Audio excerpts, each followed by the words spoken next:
Finally, a break from those clowns. It's been non-stop since that elder god called me here.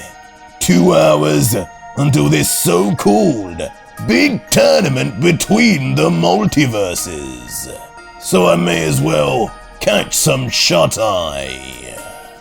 So our story begins with a view of a strange-looking Vegeta, a certain God-killer Vegeta we had previously seen in the Ultra Vegito story, relaxing away, or at least attempting to, on a makeshift hammock in the realm of the Elder Gods. But the question remains, however, just who is this Vegeta, and how did he become like this?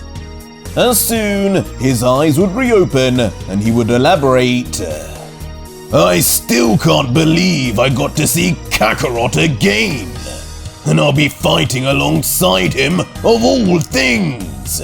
This elder god, Hera, my creator apparently. He and the others of his kind, not too long from now, will host a tournament to find out just who the strongest multiverse is. I can bet there will be more Kakarots, and even another me. But closing his eyes again, relaxed and self-assured with a smile, this Vegeta would continue. Like it matters though, no other Vegeta could have possibly been through what I have. Mastered the abilities I know. My team is one thing, but they shouldn't be surprised at all if the Prince of all Saiyans ends up slaughtering everyone by myself anyway. But I guess to know why, you'd need to know my story. 2 hours, huh? That's just enough time. What happened? Where am I now? Kakarot, come out! I know you're here. You can't hide from me. I know you didn't die to Frieza! As the scene would suddenly shift to a view of Vegeta, clearly back from the Namek saga, in a pitch-black space in chase of Son Goku. You think because you defeated Frieza, you can escape my wrath? We've got unfinished business, Kakarot. The strongest remains me. I don't care if you're a Super Saiyan. Show yourself! As getting increasingly agitated, as you'd expect, Vegeta would start looking around frantically. But soon enough, a familiar set of legs, draped in orange trousers and blue boots, would begin walking behind the prince. Kakarot! And instantly, Vegeta would turn around, knowing his suspicions were true. So, you finally show yourself. I could smell the softness on you a mile away. The Earthlings think you must have died, but I knew you couldn't be killed that easy. No, a clown like you just doesn't know how to quit.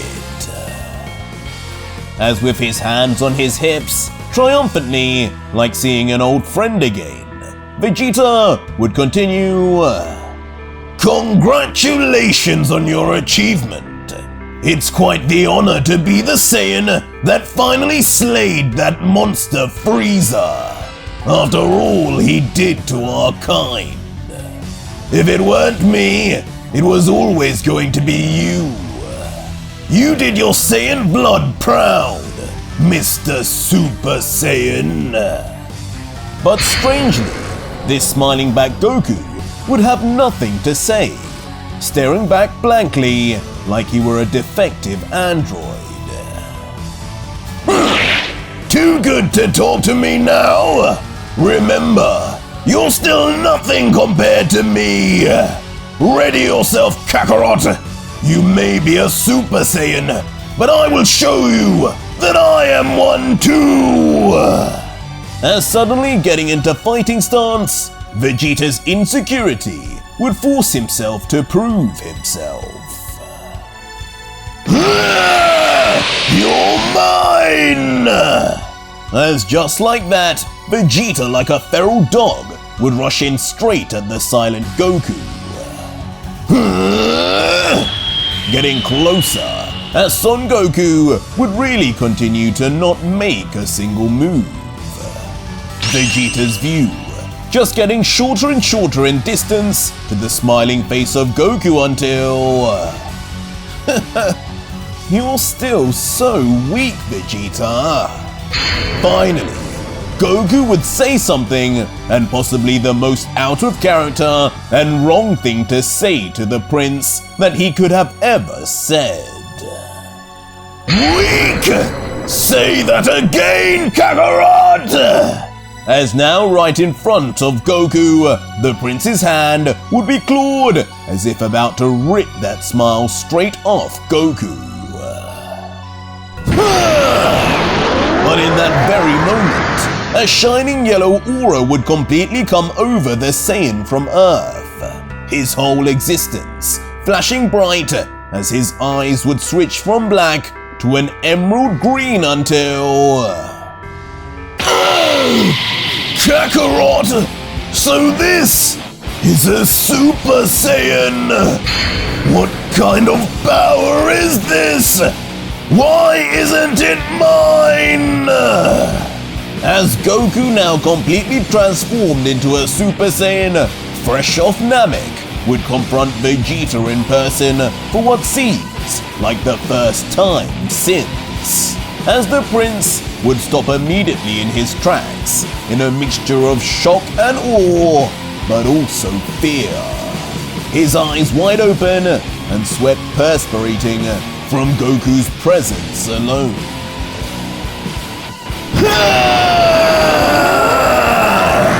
And to rub more salt in the wound, Goku's power change would not even end there, as he would then power up further, yelling away as his legendary golden aura would flux. And so much to the extent Vegeta himself would forcibly find himself hurtling backwards. And in a flash, catching the prince, his face now back in front of Vegeta, the super-powered Saiyan would then make his move.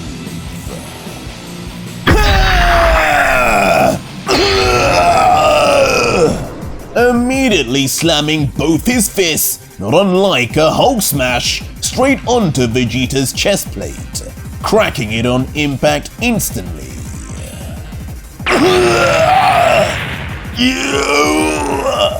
Vegeta in response, falling to the ground with a crash instantly, his armor breaking apart to leave an eerily similar hole to the one left by Frieza when Vegeta died on Namek. Kakarot! As not left alone, he would then find himself being dragged up by the hair, bleeding from the mouth and breathing rapidly, seemingly already defeated by a single strike from Son Goku. Get off! Lucky hit! You really are pathetic, Vegeta. Have you even got stronger at all since we last fought? As being lifted up, those goading remarks from the Super Saiyan would continue to add further insult. But as Goku would look up still with a smile, in his free left hand, a ball of blue energy would be forming. Damn you! Only for him to impart an exploding gift straight onto Vegeta's torso, sending him flying again as Goku would simultaneously let go of the Saiyan's hair at the same time. This isn't fair! Why would you be the one picked to be the legendary Super Saiyan? I'm the Royal Saiyan! What makes you different, Kakarot? And even as Vegeta would land back for a second time, all he could do would be to wonder over his own inferiority again. As meanwhile, the golden aura fluxing Goku would begin just walking over to him, answering him, "What makes me different is that I'm just better than you, Vegeta. Is it that hard to believe? You need to wake up from your delusions." Delusions? You've learned some big words, haven't you, clown? Here, let me help you wake up.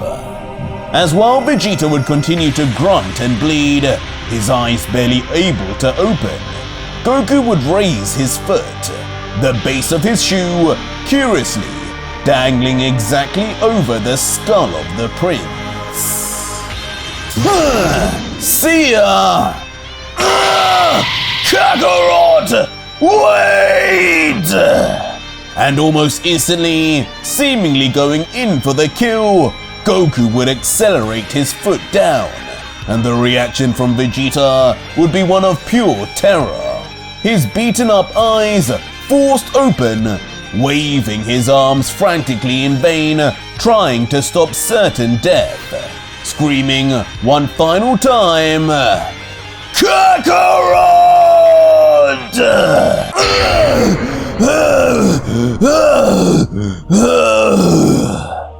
Until ultimately, Vegeta really would wake up, in a sweat and pure fear, gripping at his bedsheets tightly. It was all just a nightmare, something on the Saiyan Prince's mind that had clearly not yet been addressed. As looking down quickly, sweat literally dripping off his face onto the bed, Vegeta would think internally, "That's the second time this week! Kakarot, you continue to invade my dreams, with no way for me to confront you. Are you really dead? I refuse to believe it. Where do I go from here, if you aren't here either? Why am I even here to begin with?" As with these existential thoughts now filling Vegeta's mind, even over why he remained on Earth, the scene would transition to Vegeta getting ready for the morning. In the shower, more than likely still in deep thought over the previous events. And eventually, we would see that, of course, where Vegeta would be staying after the events of Namek would be Capsule Corp itself, offered a place by Bulma. And so, a foot would then be seen walking out in strange trainers, and it would be Vegeta walking across the lawn, but unfortunately, a certain figure from far away would be calling out, "Hey, look who finally woke up! We could hear your screams all night! You alright, little guy?" And Vegeta would then turn his head immediately, not that bothered by the comment though. But funnily enough, it would be coming from Yamcha in this multiverse, sitting overconfidently at a table with Bulma on his lap, who would chuckle along to his poking words, as Yamcha would only continue, "Nice shirt. The pink suits you. Who'd you borrow it off? Bulma?" As a nervous Krillin in the background would just mumble, "Yamcha, give it a rest. I don't think you'll like that." "So, it's you." But strangely, Vegeta would just laugh back with him, grinning as he would reply, "I forget your name. You Earthlings all seem alike. But aren't you that one weakling who couldn't even beat up a Cyberman? Killed by one even? You know where I'm from. Even the children use those things as fodder. Ah! What did you say? So my death is a joke to you then? Real low! As triggering him clearly, Yamcha would get up, forcing Bulma off as he would slam his hand onto the table in annoyance. Hey! Come say that to my face, pink shirt! And in his rage, clearly, Yamcha would lose all sense, rushing in immediately at Vegeta, as Bulma would scream from behind, Yamcha! What are you doing? Is this clown being serious right now? But as Vegeta would look on motionless, a sudden killer instinct would come over him, like a lion that had just come into contact with a rabbit, as Vegeta would let out, I don't know what this piece has done to you, but what are you going to do if I do say it again? Have you forgot? I'm no earthling like you. You people mean nothing to me. Make the wrong move, and I will kill you. That may be true.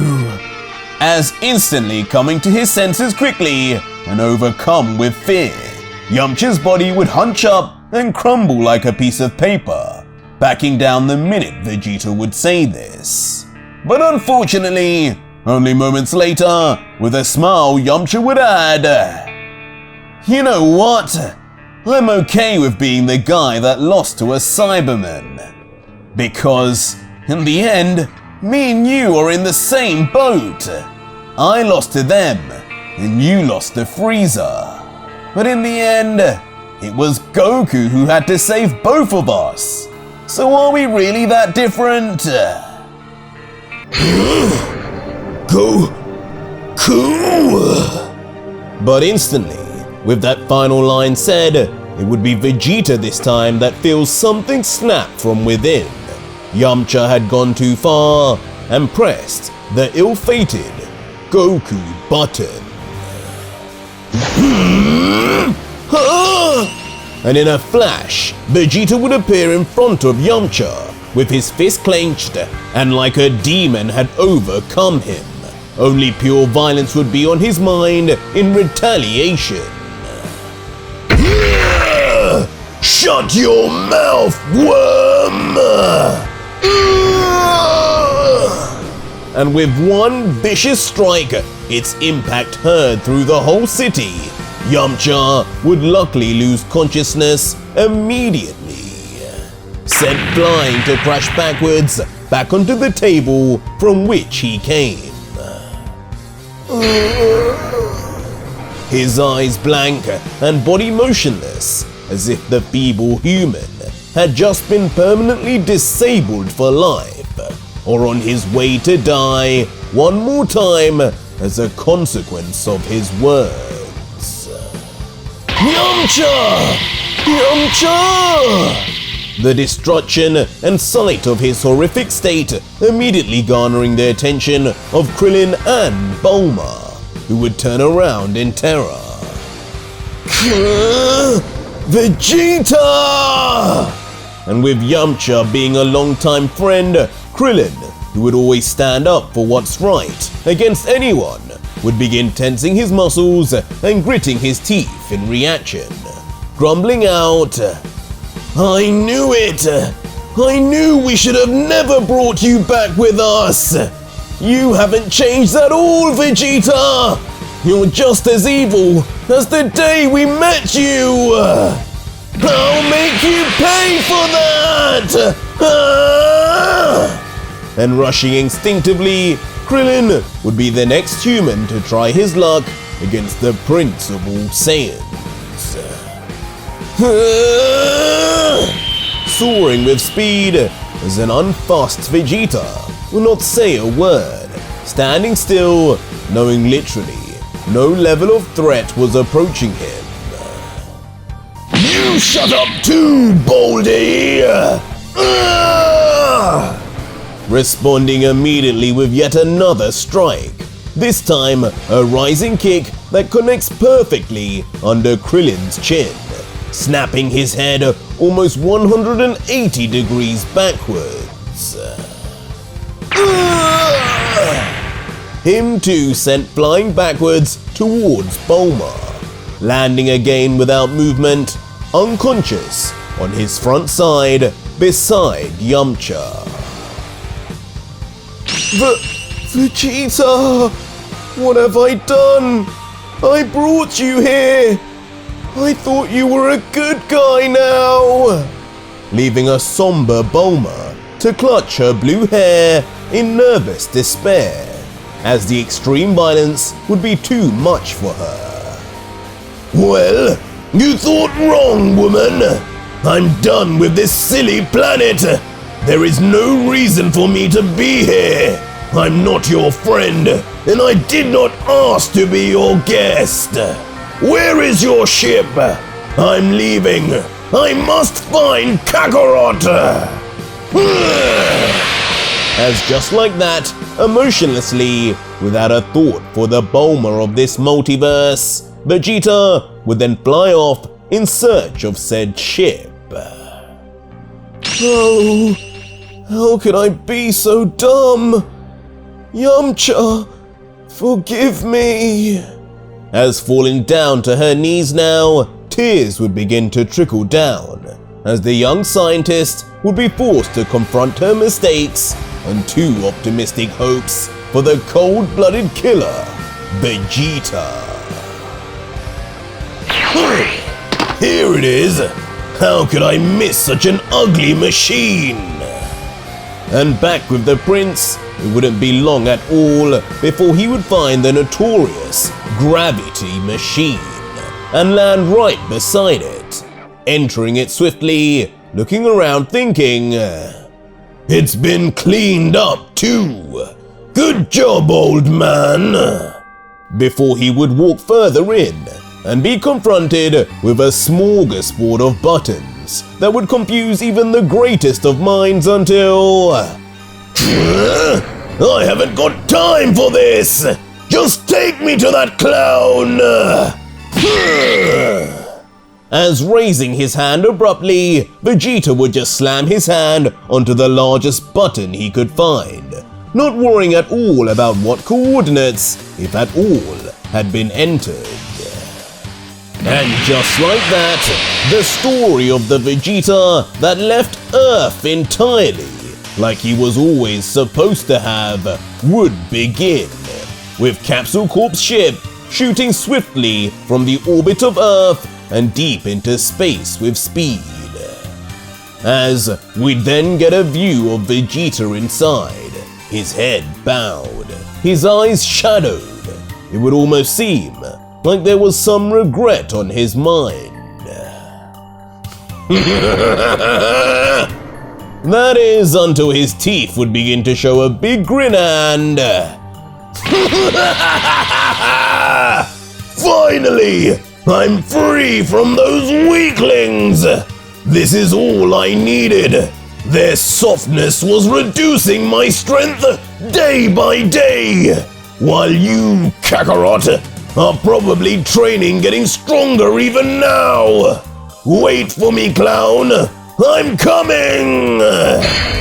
As still lost in his delusion that Goku was still alive and that he would find him, even without coordinates, Vegeta would explode into a maniacal laughter. A clear view for his future, and one that was bright and filled with him getting stronger. And to that end of getting stronger, of course in this ship, there was more than just open space and food. A readily available gravity room would be functioning. Keep going! This is nothing! 20,004! 20,005! 20,006! Keep going! Only 30,000 more! My body feels like it's going to explode! as we would join Vegeta over many months, training vigorously, just like he had in the main timeline and multiverse. But in this one, he would go even further beyond, reaching 1000G, 2000G, and even 3000G in the process, 3000 times Earth's gravity, dodging all sorts of beams, working on his footwork, working on his strength and endurance, while also fighting and attacking all alone mental images of himself, improving his speed while he was at it. In the wait for this so-called still alive Goku, Vegeta would put himself through hell.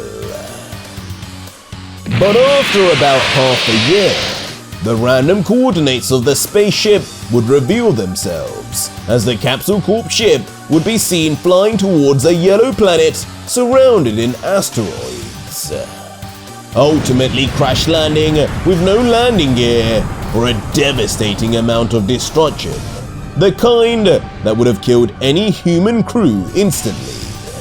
But of course, Vegeta was no human, and out of the smoke, a silhouette would start to emerge, then a darkened hand, and then a distinct Saiyan boot stepping forward.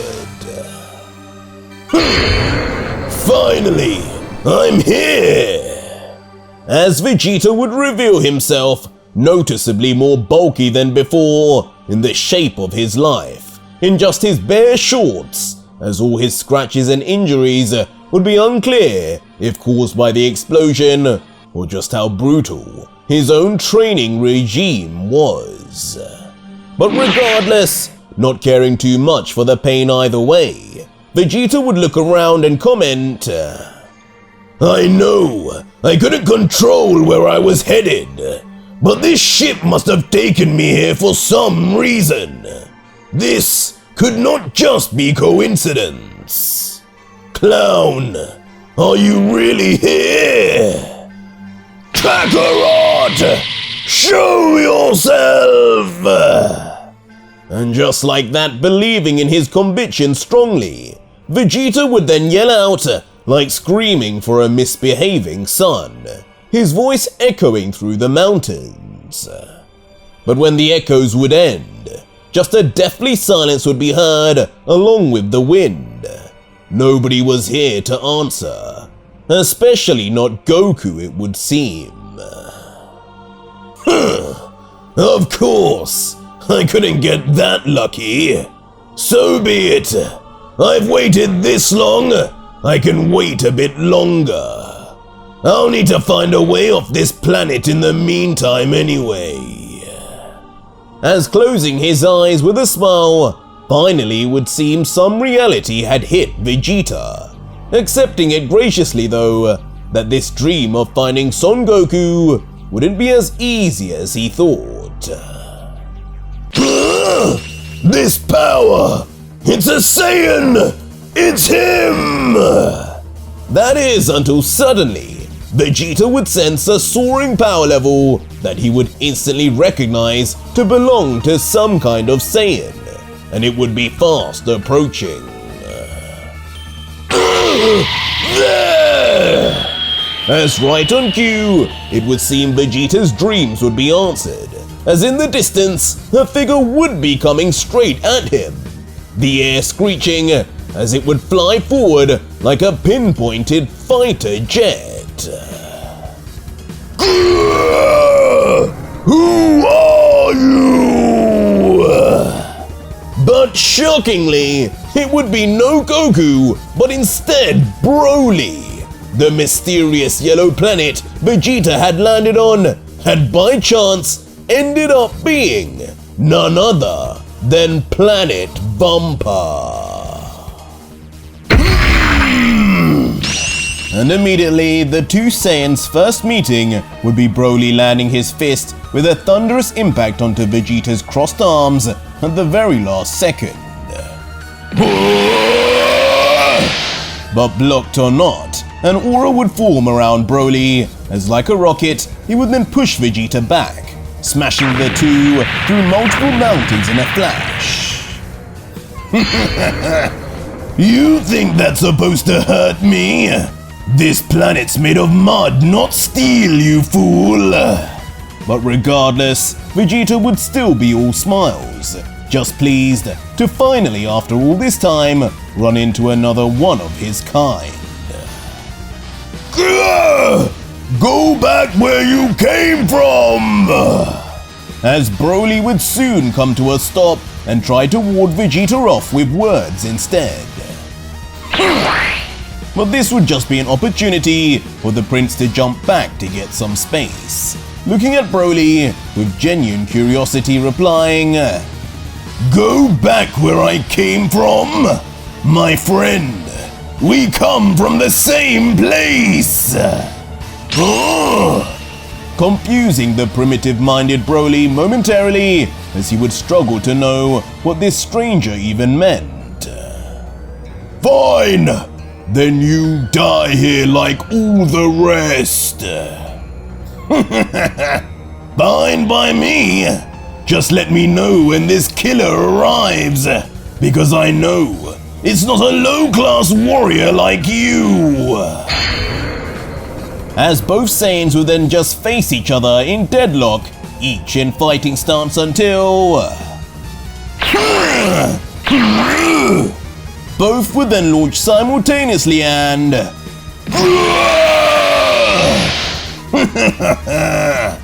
with both their fists pulled back, one far more angry than the other, Vegeta and Broly would have their first battle to see just who is stronger at this point in time.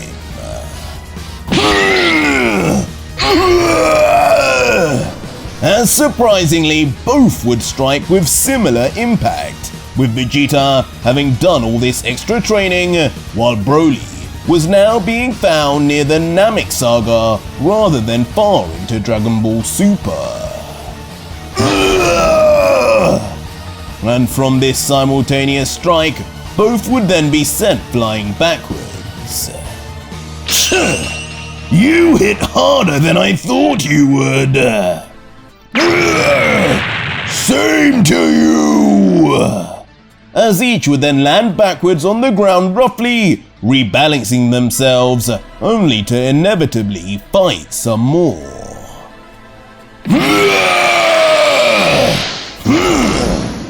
But this time, as Broly would come forward with his whole body, as if about to body slam the prince, Vegeta would already have a counter prepared, speedily launching his left leg up until... the prince would perfectly and tactically land right on Broly's cheek before he could come any closer. But with both Broly's arms still outstretched, he'd have a next move of his own in the works. Come here! But as he would swing his arms inwards, Vegeta would instantly vanish, leaving the Brolic Saiyan looking like a fool. Who trained you? Clearly not an elite. As the prince would then of course reappear right behind, and with his leg pulled back yet again, with Vegeta letting out, After I'm done showing you your place, be sure to tell me your name. I don't seem to recognize you at all. And with that said, for devastating results, Vegeta's kick would land seemingly straight on the side of Broly's temple. The only problem was, Broly wouldn't seem to be moving as a result.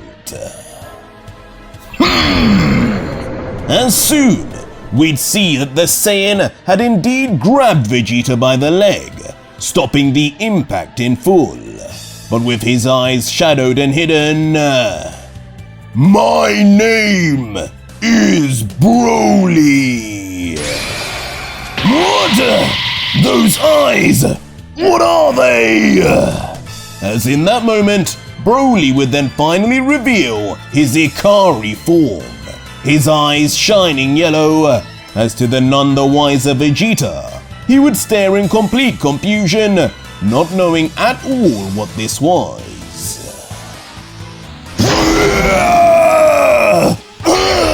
What the? As suddenly boosted in sheer strength, Broly would lift the prince up by his leg, as if he were raising a championship belt in victory.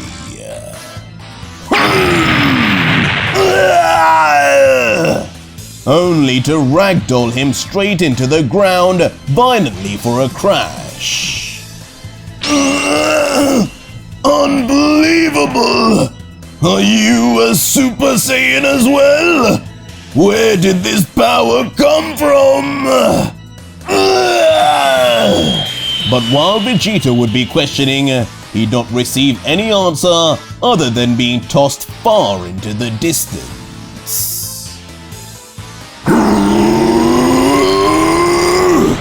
And unfortunately, Broly would not be done, opening his mouth wide as a bright green ball of concentrated energy would form.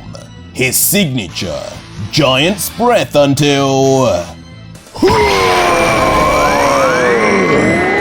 like a cannon, a beam would explode out of his gob and straight for the flailing in the sky Vegeta. What? Nappa's move! As Vegeta, in shock, as his face would be completely illuminated, would first draw similarity to his former partner. He would be completely encompassed in the blast, every cell and fiber of himself being injected and fried with green energy, stretching his whole body apart. And ultimately, he would even be shot even further than he was already going, and towards an empty chasm sat between jagged mountains, resulting in a seismic explosion filling through the space and bursting out the top like a makeshift volcano. The aftermath being just like a volcano also, as plumes of thick black smoke would be left permeating outside. And of course, laid to rest at the very bottom would be a beaten and barely conscious Vegeta, muttering out, "Why me? Why is it always me? First Kakarot, now this oaf, another low-class Saiyan to surpass me. Father, what were the stories for? Just lies." But as if King Vegeta had heard him, at that very moment, a glowing light would shine on Vegeta's face, as mysteriously a hand would reach down. You've got to be kidding me!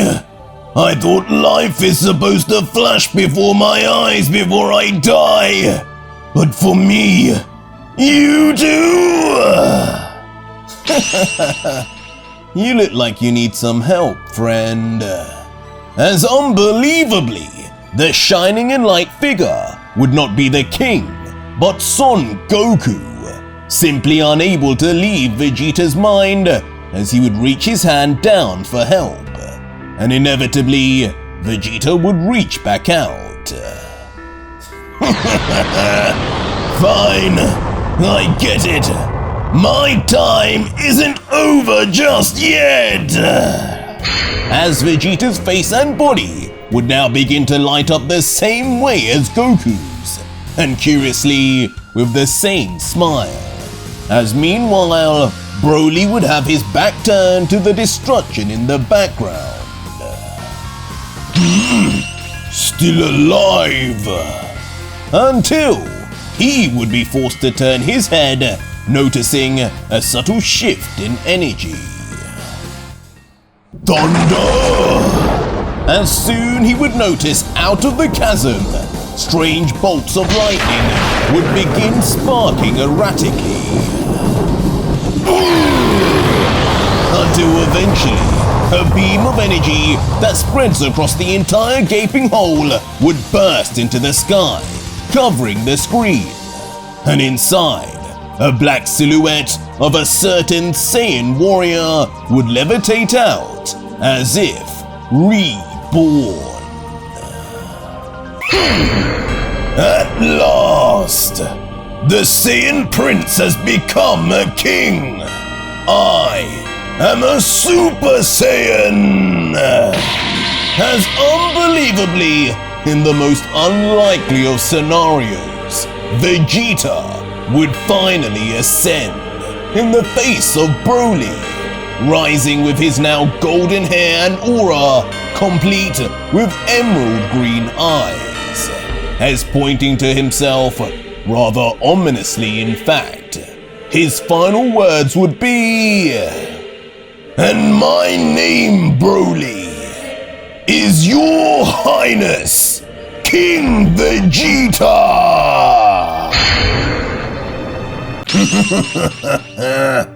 At last, a real Super Saiyan deserving of the title has risen. Kakarot, you just wait for our rematch.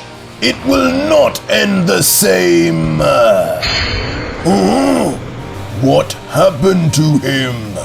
His hair, how did it change?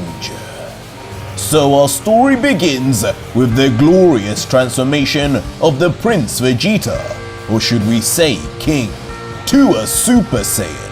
In this alternate universe, achieving the form in a completely new way, more worthy of his status. Fighting against Broly of all opponents, who would stand staring with his own yellow Ikari eyes, not understanding at all what this was, since in this multiverse and this point in time, this Broly was no Super Saiyan himself.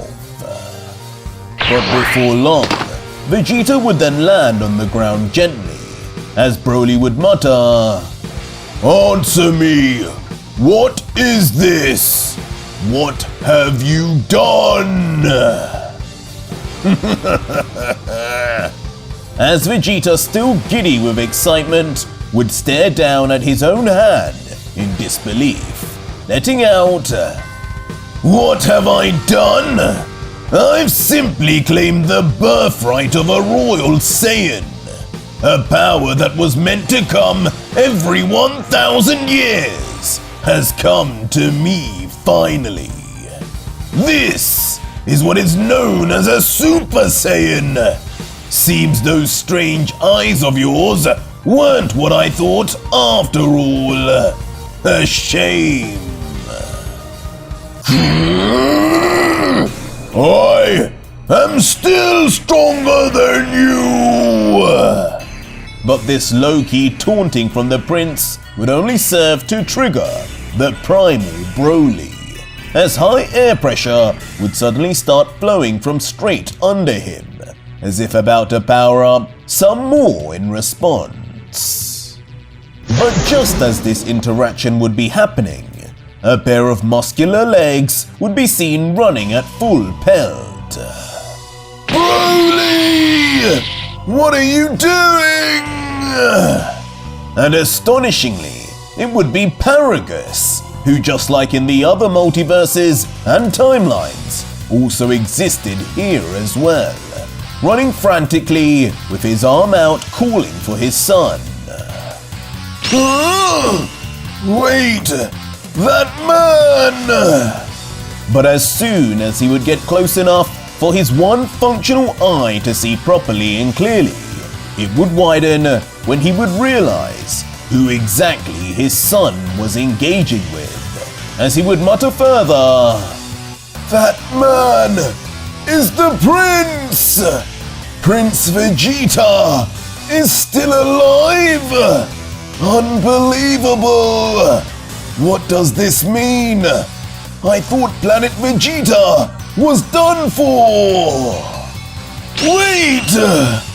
But the shocks would continue to come through for the old man when he would grip his fists tighter and notice the blonde locks and golden aura now surrounding his prince, as he would let out, "This cannot be! That form! It is the same of legend! The prince has become a Super Saiyan! That must be how planet Vegeta survived! Frieza was defeated!" as coming to a bevy of conclusions, all from this one sight. "Broly! Stay away from him! Stop this! He will kill you!" He would take this chance to yell orders to his son, aiming to preserve his life. "Come here!" But Broly would simply not be reachable at this moment in time. A red mist over him, as his Brolic rage would force him to attack once again to prove his superiority. "I admire the bravery, Broly. I would do the same. But unfortunately, your fate has been sealed. See you in the next dimension." As letting off in a short smirk, it would seem indeed Vegeta would be ready to take the Saiyan's life. "Broly! You don't know who this man is! Both of you, stop!" With the alarmed father continuing to scream in vain in the distance. "I can't believe how slow you are! Shame on me!" As Broly's first strike would now be dodged easily and with perfect precision. Not even a fractional movement in the prince's expression as he would do so. "Wide open, clown!" As mercilessly, Vegeta would be quick to reply back with his own attack, landing cleanly right in Broly's gut, winding him instantly as blood would splatter forcefully from his mouth.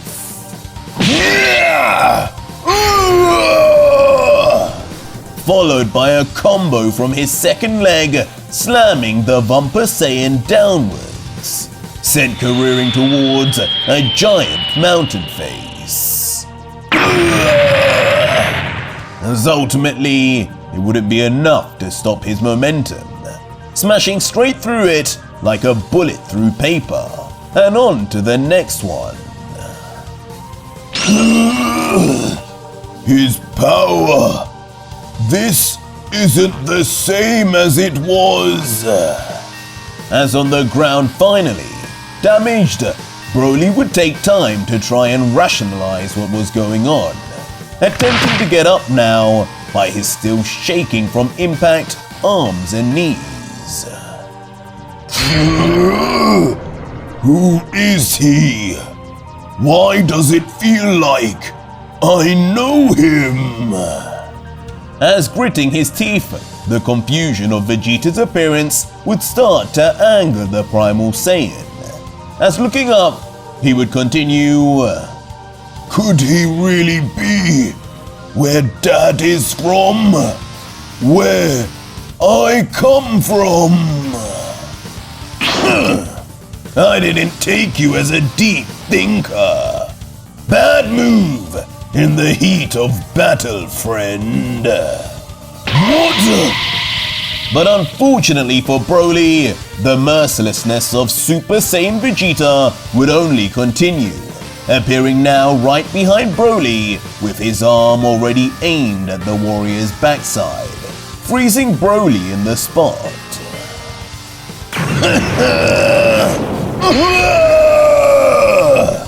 As if having shot Broly with a Glock, his finger in a gun position, Vegeta would be playing with his food, blasting Broly forward like a pinball, a searing burn left in the aftermath on the Saiyan's back.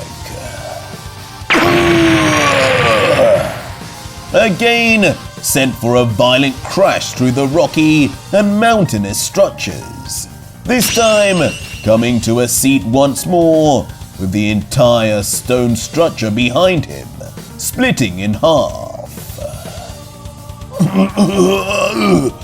It's no use. I've never met someone so strong. It's like there's 10 of him now. No, even more than that. It's over! Oh, this is bad! But when Vegeta would come shooting down from the sky now, like a meteor with his left leg extended out, Broly would quickly be up to his feet in panic, trying his best to react and defend somehow, but... like a golden beam sent from space, the prince would hit his target, and with perfect accuracy. The blood-curdling scream that rang out being all the proof we needed. And in the end, only one body would now lay flat on the ground, no longer moving, and with no more sounds being made. And it would be Broly's. Impressive! I didn't think you'd be able to survive such a beating from a Super Saiyan. I wonder, how much more can you take? As triumphantly levitating above, his arms folded looking down, Vegeta, enjoying every moment of his first W in a while, would seem to still not be finished. Prince Vegeta! My liege! Please spare him! He is my son! As finally, Paragus would actually get close enough for his words and demands to be heard, and instantaneously, Vegeta would take notice, almost as if he recognized the voice. As with a raised eyebrow, the prince would think, I know this old man! Paragus! He survived! So this is how this Saiyan is here! Broly is his spawn! But turning back to Broly with a smile, Vegeta would then say, Now this just makes it even more of a mystery over how strong you are. Paragus is a weakling, and so too was Bardock. Maybe bloodlines don't denote the children's strength after all. And soon enough, Paragus would rush to be by Broly's side, looking up at Vegeta begging, He is finished! My sire, I cannot believe you are still alive, that the Saiyan race still survives. But please, my son did not know what he was doing. Calm down, old man. But Vegeta would be quick to respond, as he would descend quickly to the ground before then returning to base, as Vegeta would say, I wasn't aiming to kill him anyway. The minute I transformed, I knew I had him beat. It's good to see you again, Paragus. Time has not been kind to you. But if you've made it to old age, then there must be food here. Bring me to it, and bring your son too. And with that, Paragus would obediently yell back, Yes, my prince! And so, after some time, the panels would change to a nighttime scene, 3 figures being dimly lit in the dark by a lone light source. As in a wholesome moment, with all their battles and injuries behind them, around a fire, Vegeta, Broly and Paragus would sit around, having a feast of an undisclosed animal and its cooked flesh. And that's how I got here. Kakarot is out there, and I need to fight him. He too is a Super Saiyan, and the first of our kind to do so in 1,000 years. In fact, he may have gone even further beyond by now. But it means nothing to me. My honor as a Saiyan will only be satisfied when I can challenge him again and prove I am the strongest. As Broly, now having heard Vegeta's entire story up until this point, would only have to mutter in response. Kakarot! Unbelievable! Kakarot! Bardock's son! That crying brat who wouldn't stop waking up Broly when they were babies went on to become a Super Saiyan and defeated Frieza by himself. I can hardly believe it. Broly was born with the greatest power level of any Saiyan baby, and yet he has yet to achieve it. Perhaps there is hope in the future. Oh, he will. I'm sure of it. He's seen me now, my new training partner. So it's only right he keeps up in power with me. As Broly, hearing this, would just smile back. But at this point, Vegeta would then stand up abruptly, done with his food, and let out. But first things first. You mentioned that your ship hasn't functioned since you first crash-landed here. I understand there's no technology here to work with, but my ship, though damaged, should have everything you need. Find a way to get us the hell off here, Paragus! And immediately, Paragus would stand also, salute, and say, "Of course!" And so, it would seem only a few days later, Paragus would succeed with making use of what was left of Bulma's gravity machine, as we would then see the three Saiyans approaching towards the Saiyan spaceship Broly and his father had first escaped planet Vegeta on. But as Vegeta would spearhead forward in front, he would turn around and ask, "Last time I'm going to ask this, old man, but are you sure you aren't coming with us? This planet is dangerous, I'm sure you know." To which Paragus would just respond humbly, "Yes, I am sure, my lord. Thank you. But that ship is only built for 2 people. Any more, and we would run out of fuel in the middle of space. I have been here well over a decade. I will survive. I am positive you and my son will find more ships on your quest and come get me soon enough." Before then turning to his son and letting out, "Broly, take care of yourself out there. Serve your prince well." And the silent giant would just smile back, before Vegeta and Broly would then inevitably enter the ship, the door closing. And just like that, the ship would finally leave Vampa, after all these years, entering the planet's orbit, as Paragus would be left behind, with the hope he would see the 2 Saiyans one day again, to free him too from the shackles of this barren planet.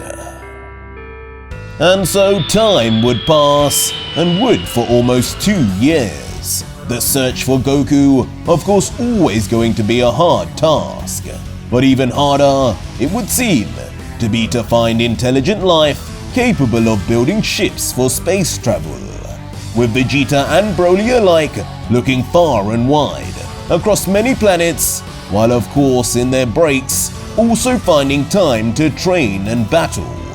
Their favorite pastime, as over the 2 years, their power levels would rise even further, left exhausted by the end of each session, experiencing major Zenkai boosts to boot. But on one particular day, as they would reach yet another new planet with a ring around it, something was about to change forever for the duo, as the ship would soon land, and casually dressed Vegeta and Broly, using whatever scraps of fabric they could find, would walk out. Look at that, Broly! We may have finally struck gold! This place has people and technology! As Vegeta would be first to notice not only the structures in the distance, but the ships flying across the sky, clearly using a fuel source just like them. As with a grin forming, Vegeta would say, I was beginning to think we'd have to leave your old man to rot. He's lucky. Had this planet not had anything either, our fuel reserves would be shot. Let's go have a little chat with these people. Vegeta! Wait! But just as the prince would say this, Broly would suddenly sense something that was not ready for any kind of chat.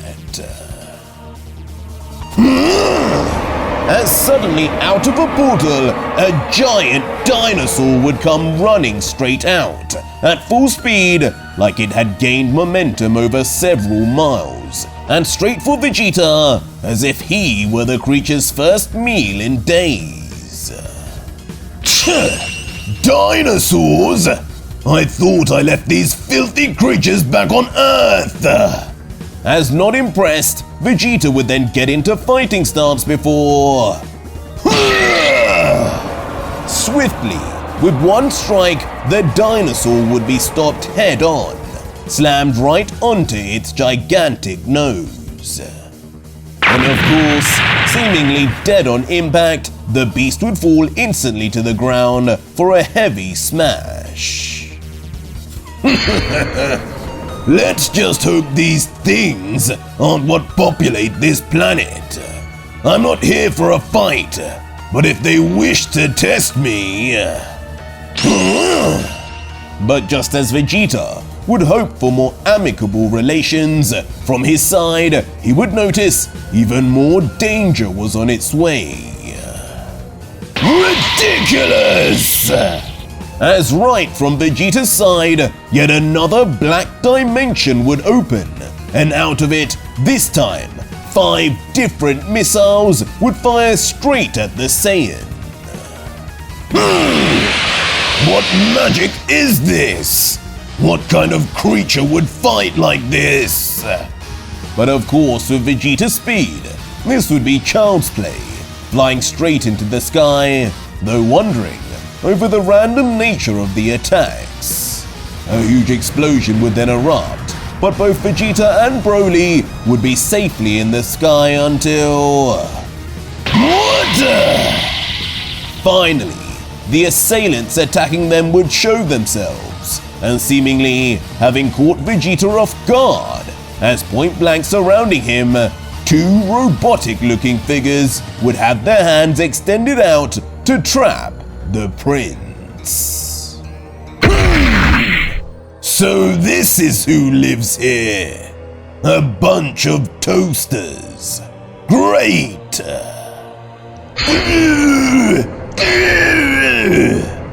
But in a flash, in a single moment, the very next thing we would see is both opponents clamped tightly in headlocks within Vegeta's arms, struggling away in disbelief at what had just happened. The only words the robots could call out would be, "Brother! Brother!" But Vegeta, looking down at them, would try to reassure, saying, I don't know what you think you're doing, but this isn't how you treat guests. I'm here to talk to your leader, so unless you can bring me to him, buzz off and leave us be. But looking to his supposed brother, the first robot would ominously say, "The time has come. There is only one way we can survive this, younger brother. Your sacrifice will not be in vain." And the other would respond back, "I understand. We can begin." And with that, the two would then reach into their pockets of their robes and pull out, of all things, two mysterious bug-looking creatures, holding them tightly as if they hid within them a game-changing secret. As quickly, with no mouth in sight, the two robots would flick the bugs into the slits within their eyes, like tossing trash into a bin. What the? And almost immediately a change would begin, as their whole bodies would start to transition in state from solid to some kind of viscous liquid, taking the prince totally off guard as they would start to slip from his grip. Crashing to the ground initially, escaping Vegeta, before rapidly shooting towards each other to combine, a rising mass of white liquid now bubbling away, and something would start to take shape, something humanoid in posture. What did they do? As Broly would be the first to be wide-eyed, completely confused at what had been created as a result. As standing there now would be an unrecognizable figure, a literal stone statue frozen in place with no features that resemble either robot. But it would only last a few seconds, as immediately the stone statue would split back into the two robots. So, this was some kind of escape routine?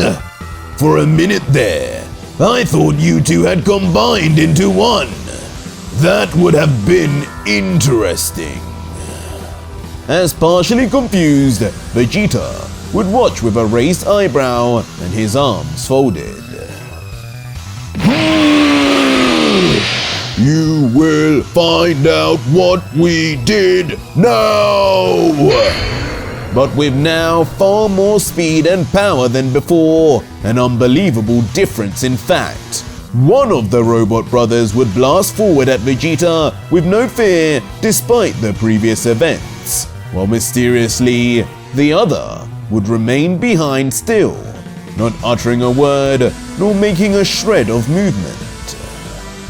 And in his speed, as he would approach, it would seem Vegeta would have no time to react, not moving himself. But as the robot would get closer, a smile would be apparent on the prince. If only that face of yours could show expressions. This next part is always my favorite. As ultimately the robot would then make contact, a direct hit slamming straight onto Vegeta's face. But for some reason, the prince's body wouldn't be moving back the way you'd expect. Well, would you look at that? Even without expressions, it seems you toasters do experience fear after all. As standing there unfazed, uninjured, and unaffected as if hit by a pillow, Vegeta would just maintain conversation. Oh, this can't be! I gained so much power!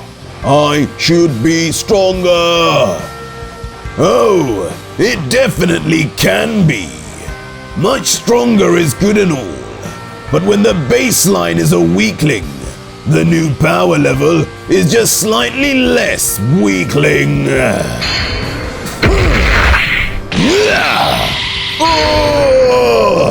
As violently and with speed, Vegeta's next move would be to grab right onto the robot's attacking arm and rip it straight off from its connectors. My arm! He pulled that off too easily! Danger! Danger!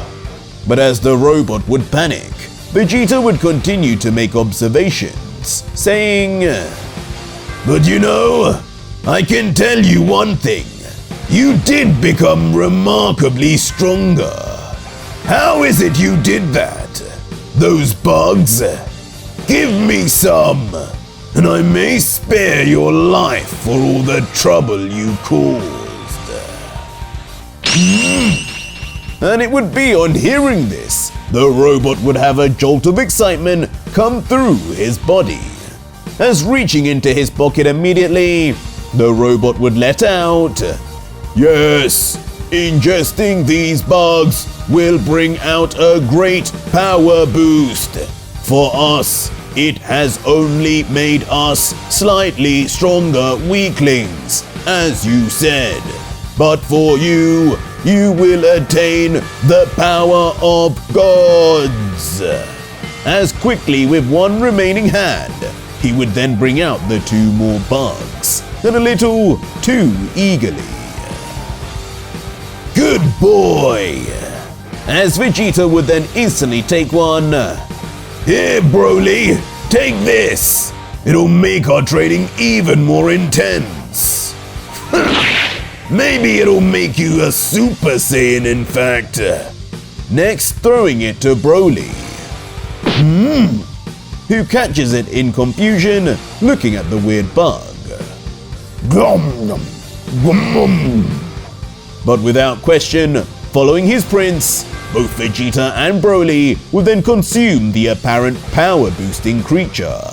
And just like the 2 robots, their bodies would then lose shape immediately, turning into the same white viscous liquid.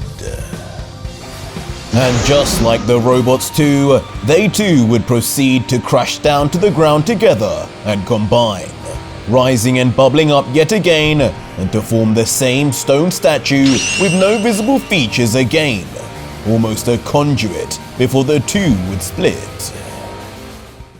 He actually did it! It actually worked! And for a moment, the robotic creature would seem surprised what he said would happen actually happened. Ha ha ha ha ha ha ha! Until in a strange scene, a cold and inhuman laugh would ring out in victory, lifting his fist, continuing, You squishies will believe anything. Yes, I am stronger, but not without sacrifice. Brother, this is for you. Ha ha ha ha ha ha! Ringing out with even more laughter into the sky like a megaphone, as he would then turn to his brother, which was left behind, still unmoving, and say, They do not know. I am stronger because your power became mine, but only after I killed you. As when we would zoom in, indeed, there would be no visible red eye on the robot, like he had been deactivated, like no electricity was left in the tank. And like the hunk of metal it would then fall to the ground without noise. Now, you two, will you be able to make the same sacrifice? As when we'd rejoin Vegeta and Broly in a new dimension, potentially within the mind of this fused stone statue, it would seem they had heard these words from the robot. Both immediately turning their heads around, looking and looking, but seeing nothing but blank space, until finally, Vegeta would turn somberly to Broly and say, Well, looks like we were tricked, Broly. It was my idea, so I'll take the blame. But I'm not sure. Right now is the time I'm supposed to die. As Broly would coldly respond back, Then I guess we have a problem. As in a final deadlock between the two, now face to face and staring into each other's eyes, the two would realize that perhaps this may be their final training session. But once we'd rejoined the victorious robot on the outside, it would seem we would catch him mid-sentence, having continued on his monologue for over 10 minutes or so now, finishing off, "I always win, always. Now I must return to Professor. My arm needs healing, and my portal magic is running low." But his sensors would soon start going, sending an alarm, when he would turn around and... What? Behind, an explosion of light would come from that supposed frozen statue. There is no way these monsters actually killed each other this fast! Shocking the robotic figure, who clearly underestimated the two Saiyans and their love for bloodshed, especially in the heat of battle.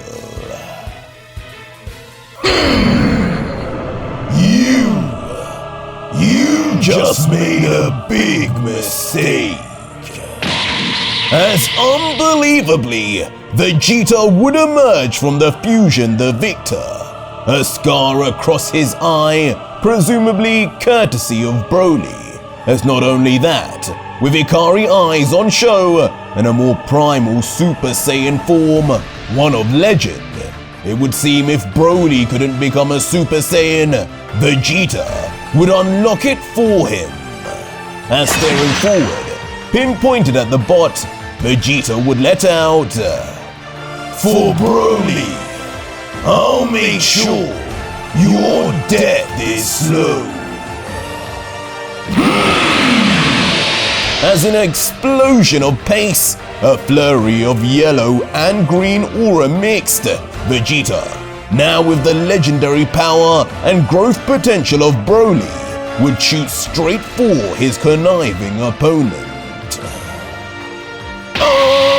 Brother, we are finished! As with Vegeta in a flash now straight at the robot's face, the fear and panic would set in.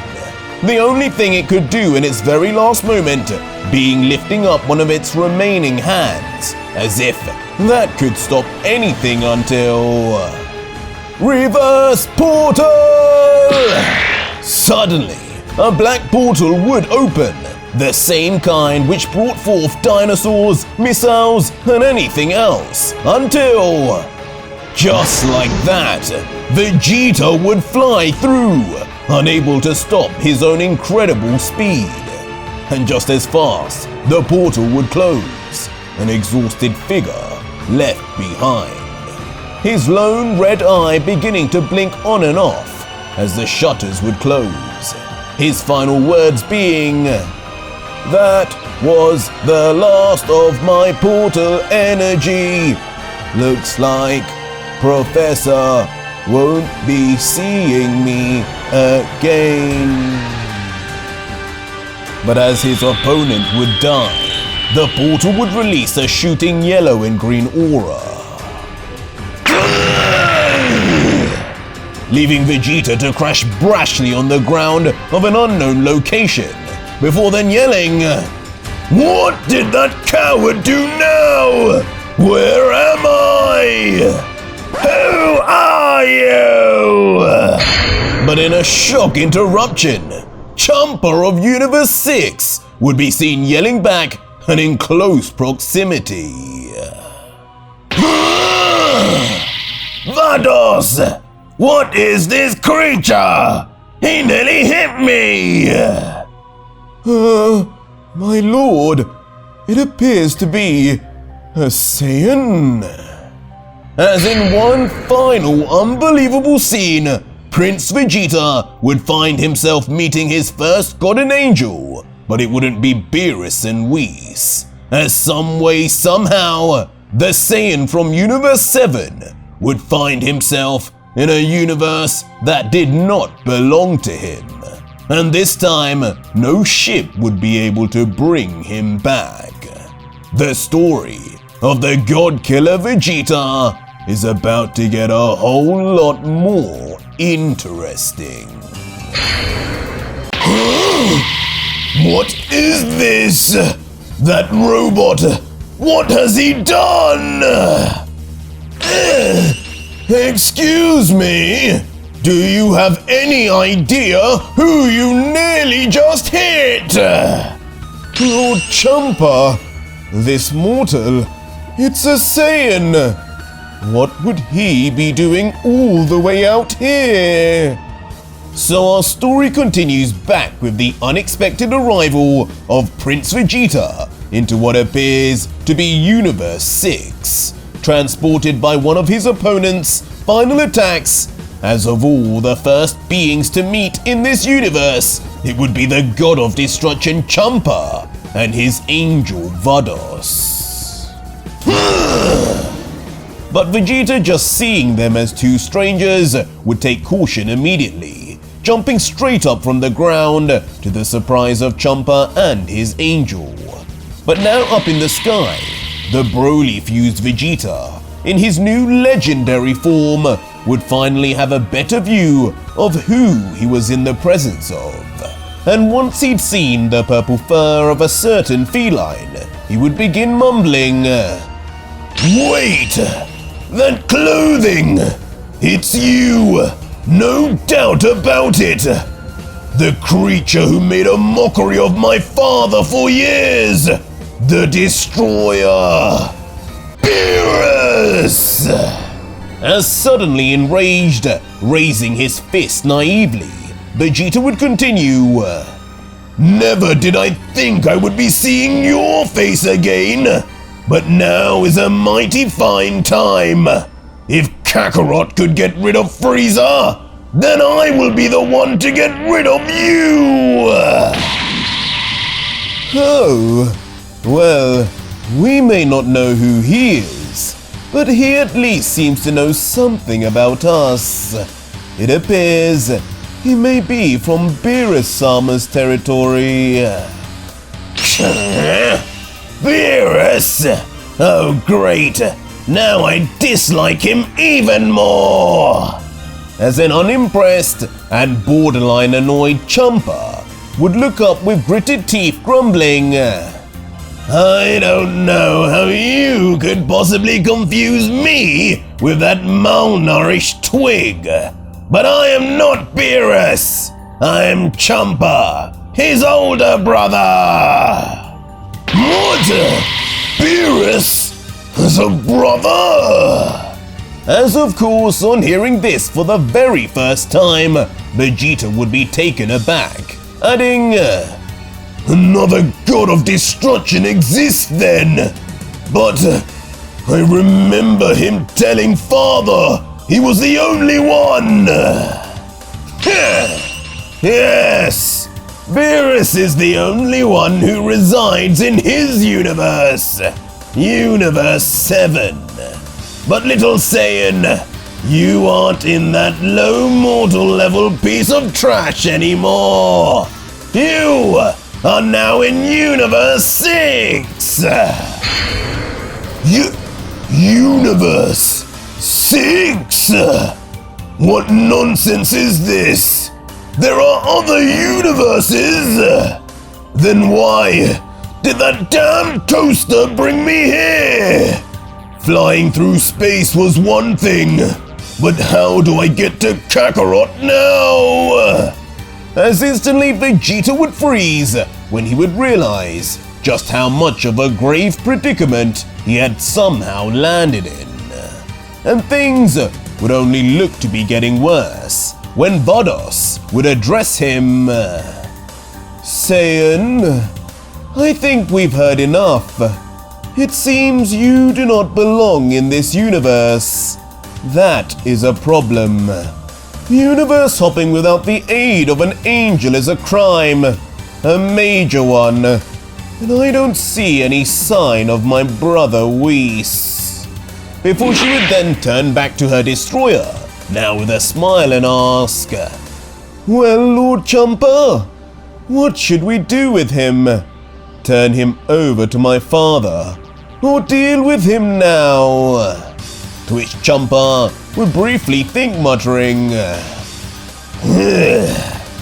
If we tell the priest, no doubt he could end up blaming me somehow.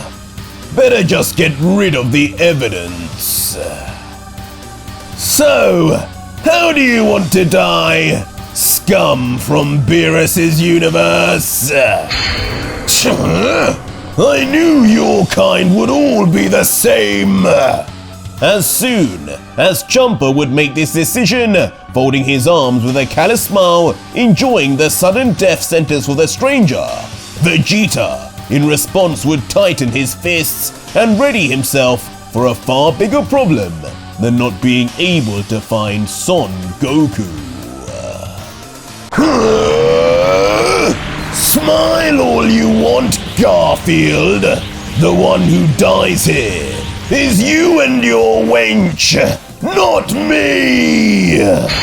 As defiantly, the legendary powered Saiyan, fresh off the heels of his extreme jump in power after fusing with Broly, would then immediately begin generating balls of concentrated energy in each of his hands. And with a roar would blast both down, with a tremendous scream, only to then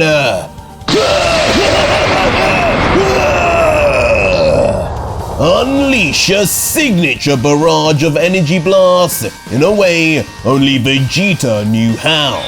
The attack seemingly never-ending as he would launch his arms forward with so much speed and ferocity it would appear as if he was stealing Tien's own multi-arm technique. And of course, this would result in a stupendous explosion, erupting right on top of Vados and Champa, fiery flames everywhere.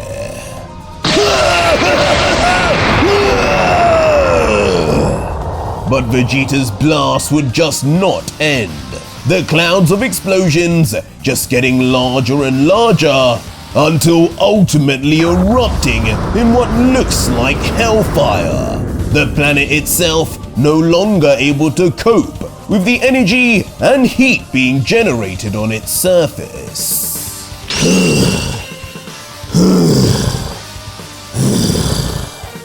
But eventually the prince would finish, staying above with his arms lowered, huffing and puffing away from energy expenditure. Broly, the strength of those beams just now, that was all you. Congratulations.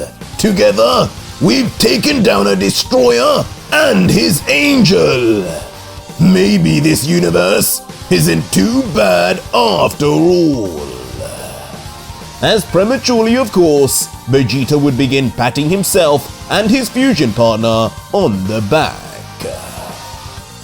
Beerus must really be weak these days if his own mortals actually believe a god could die to that. How ridiculous. But when I said premature, it really would be when suddenly the voice of Champa would calmly ring out. Impossible! When did they? As unfortunately for Vegeta, it would seem just like in so many cases he had used that energy barrage, he had only succeeded in hitting thin air, as right beside him now would be both Vados and Champa, with their arms behind their backs and not a scratch on either side, with the angel just whispering, "Shall we, Lord Champa?"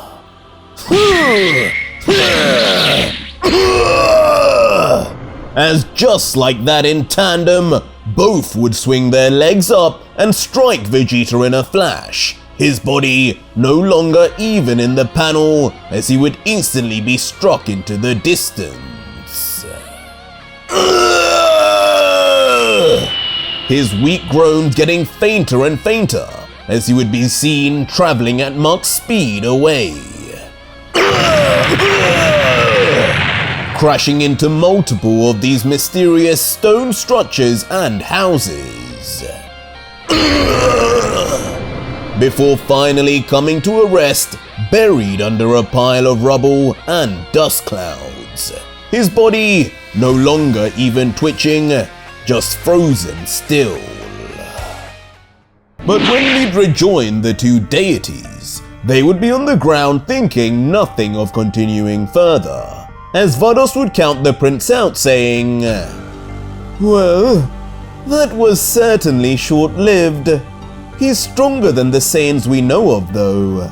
Should we keep him alive?" But Champa would just fly into the sky once more, eventually turning back and saying, "Stronger? Well, not that strong. This planet was next on the list to be destroyed anyway. Since he's buried here, he can go along with it. Hopefully, he was important to Beerus.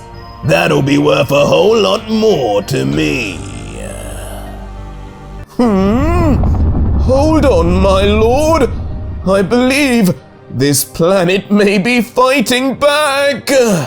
as suddenly the angel herself would be destabilized on the ground, the whole planet shaking as if it were trying to prevent its own destruction. That brat! It's him! That is, until both Vados and Champa would look into the distance where Vegeta had just landed and start to notice a rise in power level, responsible for the planet's unpredictability. Oh my! And it wouldn't be long at all before an eruption of energy would explode out of the ground in Saiyan fashion. But it wouldn't be just an ordinary color, but a heavily green-tinted yellow. What? This doesn't feel like a mortal! What am I sensing here? As now Champa for the first time would begin to raise his eyebrow at what he'd be sensing from a lonely mortal. Something that would send shudders down the spine of even a god.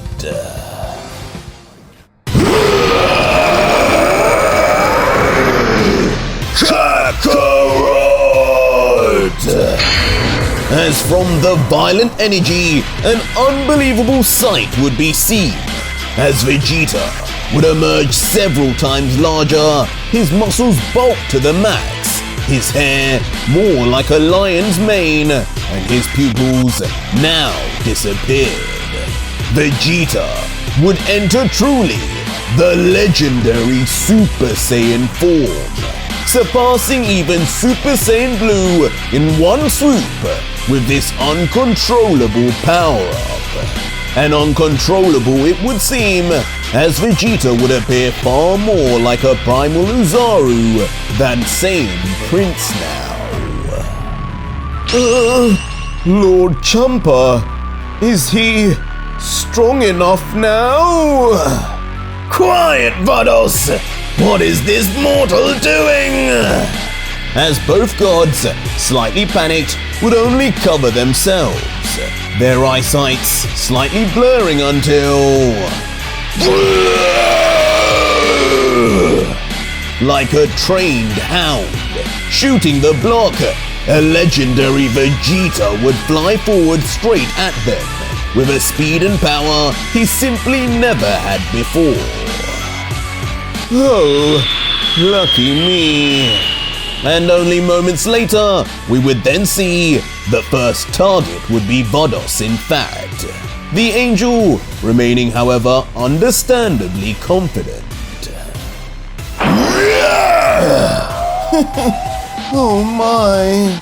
But when this legendary Vegeta would punch, Vados would show why her confidence was so high, dodging the prince with ease and with hardly a change in her smiling expression. Sorry, mysterious Saiyan, but you're not quite up to my standard yet. As Vados would swoosh her long white hair and move backwards out of the way, the primal Vegeta just remaining, knowing subconsciously he was outmatched. For a minute there, this Saiyan had me concerned. All that noise for no reason. What a useless species. But hearing this voice from behind, Vegeta would then immediately turn his attentions to the next target.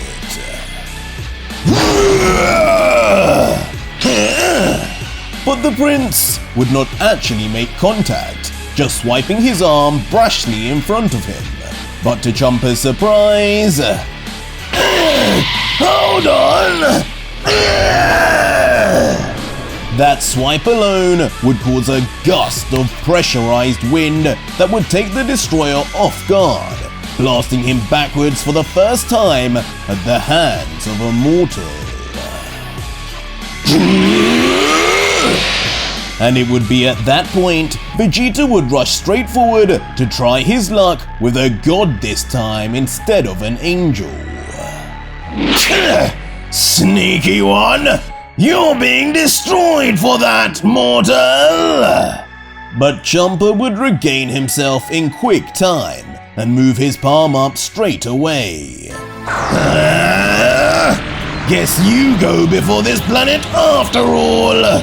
Hakai! As right in that palm, a ball of purple destruction would form immediately. And with one touch, the story of the God Killer Vegeta was about to end. Firing it off, and with Vegeta's rapid speed forward, just like before when he couldn't stop himself from being transported to another realm, it would seem the same fate would await him. But with this new transformation, as primitive as his mind was, it would appear his constant improvement would extend to not only his power, but to learning from his mistakes, vanishing instantly from the Hakai's path until... What? You! Back with Champa, the fat god would now find an even larger being, right at his face, casting a giant shadow over him. Saiyan!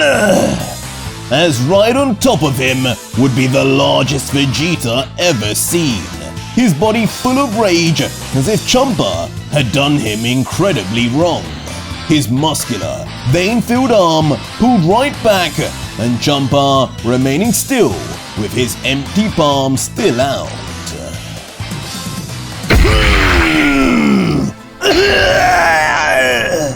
And with insane speed, Vegeta would actually make his move and make it correctly, perfectly striking with full force the solar plexus of the furry god. How dare he! But this power, this is a Saiyan!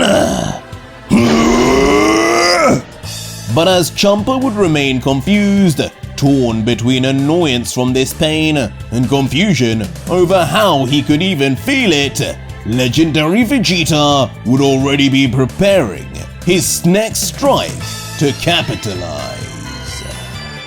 No! This is enough! But when Champa would duck his head down with a grimace, he would be done with the humoring games.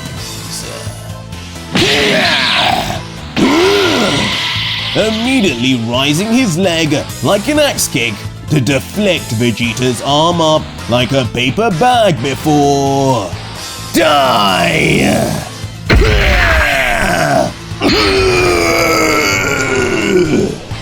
With that same leg, he would Spartan kick the Brolic beast straight into the chest. The Saiyan's pupilless eyes burst open from the sheer force and impact. sent back where he came from at the foot of the God of Destruction. And after crashing onto the ground, skidding along like a skipping stone across water, Vegeta's sudden transformation would be over. Back to base and barely conscious, his body trembling like it had been pushed too far and too soon. And knowing this immediately, the feet of an angel would soon be arriving near Vegeta, but unfortunately, it wouldn't be one of a guardian. Now looking down at his pulverized body, Vados would let out, "That was quite the show. His power level went far beyond the King of Sadalas. Could this be a sign Lord Beerus's universe has stronger fighters than our own? I wonder how that will play out if Lord Zeno ever decides to put it to the test. Anyway, shall I dispose of him, or you, Lord Champa?" Zeno! As Champa would then find himself in deep thought, thinking, "That brat could do anything. If I kill this Saiyan now, it could be a real thorn in Beerus's side. But then again, no!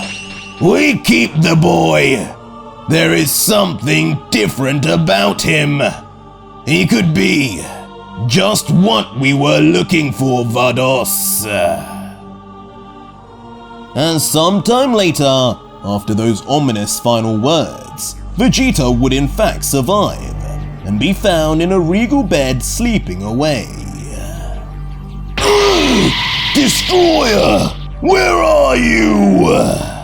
But much like his last sleep, Vegeta would wake up in a bother, his body tense as if still in fight mode.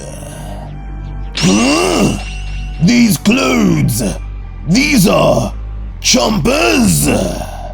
But soon enough, looking down and around, he would notice he was completely dressed differently, questioning, "What happened? I was winning, and the next moment I woke up here. That power I had, is that what you were capable of, Broly? What happened was, you placed your allegiance to me." But soon enough an interruption would occur, as a shadowy figure of a certain feline would begin waltzing through an open door. And Vegeta, quick to his feet, would only respond, "Allegiance? A Saiyan aligns with no one but the king." Before staring forward, continuing, "And that king would be me. Tell me, cat, why have you kept me alive? You clearly defeated me." "That I did. But you know, you're not even the king of the Saiyans in this universe, kid. I kept you alive because you're greater than them regardless. And, as it turns out, I'm your only way out of here. While you were sleeping, you kept mumbling something. Kakarot this, Kakarot that. Someone you'd like to meet again? Someone from your universe." "What? I was doing that?" As while Champa would be saying this, Vegeta would freeze from possible embarrassment, not saying anything, as the destroyer would continue, "Whoever it is, you're only back if I help you. And you see, before that, you're going to need to do something for me. My universe lacks anyone with the potential to become the next destroyer. The closest we had was an assassin, but he had no interest, and nothing I could bribe him with. But you if you accept my offer of training in the ways of destruction, not only will you become infinitely stronger, but you, as the new god of destruction of this universe, will be able to go back home whenever you desire. Vados, my angel, will be yours. Training with a destroyer! I too could possess the power of Hakai then! And immediately, words would now spout out from the prince, his mind ablaze with ideas and possibilities. But with the sole caveat, he had to remain in a universe where he did not belong.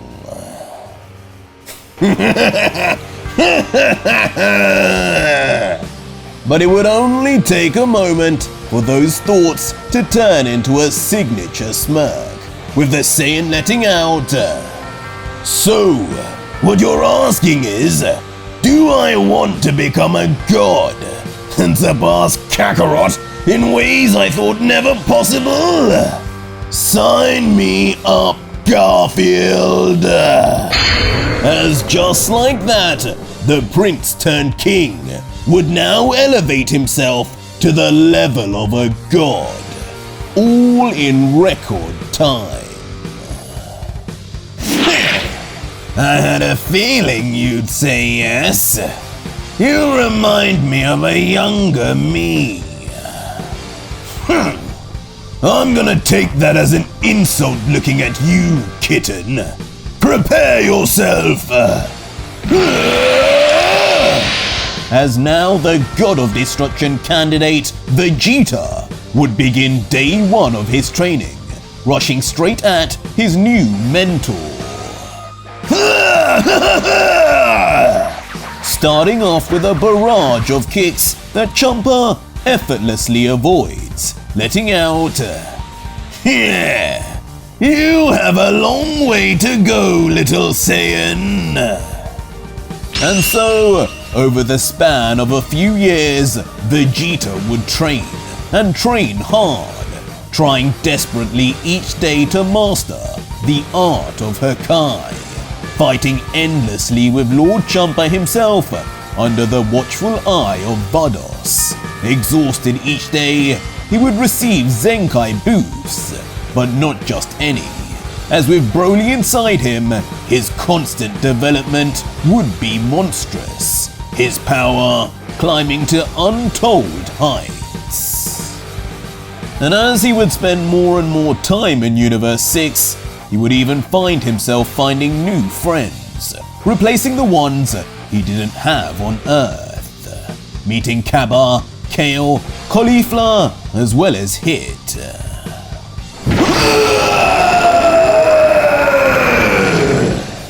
But eventually everything would culminate to one moment. A moment where before Champa and Vados, a fiery explosion of purple aura mixed undeniably with Hakai would emerge. So this is what it's like to be a destroyer. As finally and triumphantly, Vegeta would emerge in the Ultra Ego form, unquestionably with some mix of Broly's legendary essence mixed in. It would be an ego stronger than any seen before.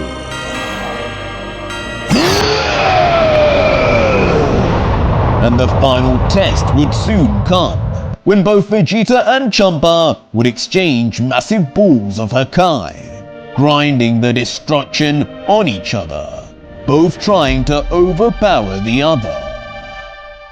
Come on, Master Vegeta! You can do this! I've never seen Lord Champa on the ropes like this! As down below, Vegeta's biggest fan and apparent student, even in this multiverse, Kaba, would cheer him on, while Hit, watching nonchalantly with his hands in his pockets, would just whisper, "This progression. How could this Saiyan get this far in such a short amount of time? What monsters must lay in Universe 7, I wonder? I must find out for myself one day. The bounties must be gigantic.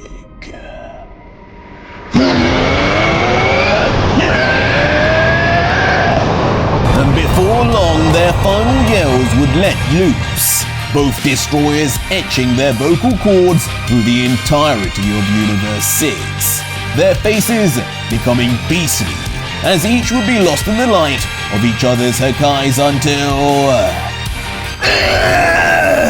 It can't be! Vegeta!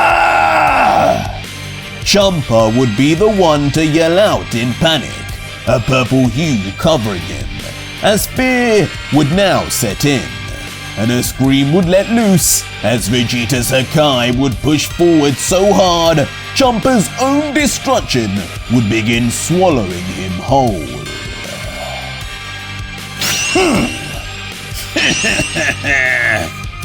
But it would seem the battle would be over, and Vegeta would still not be a god killer.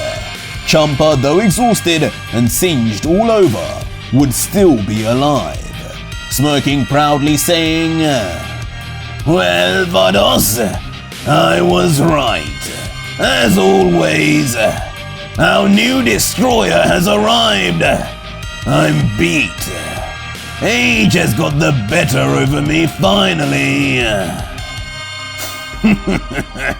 It's not age, Champa.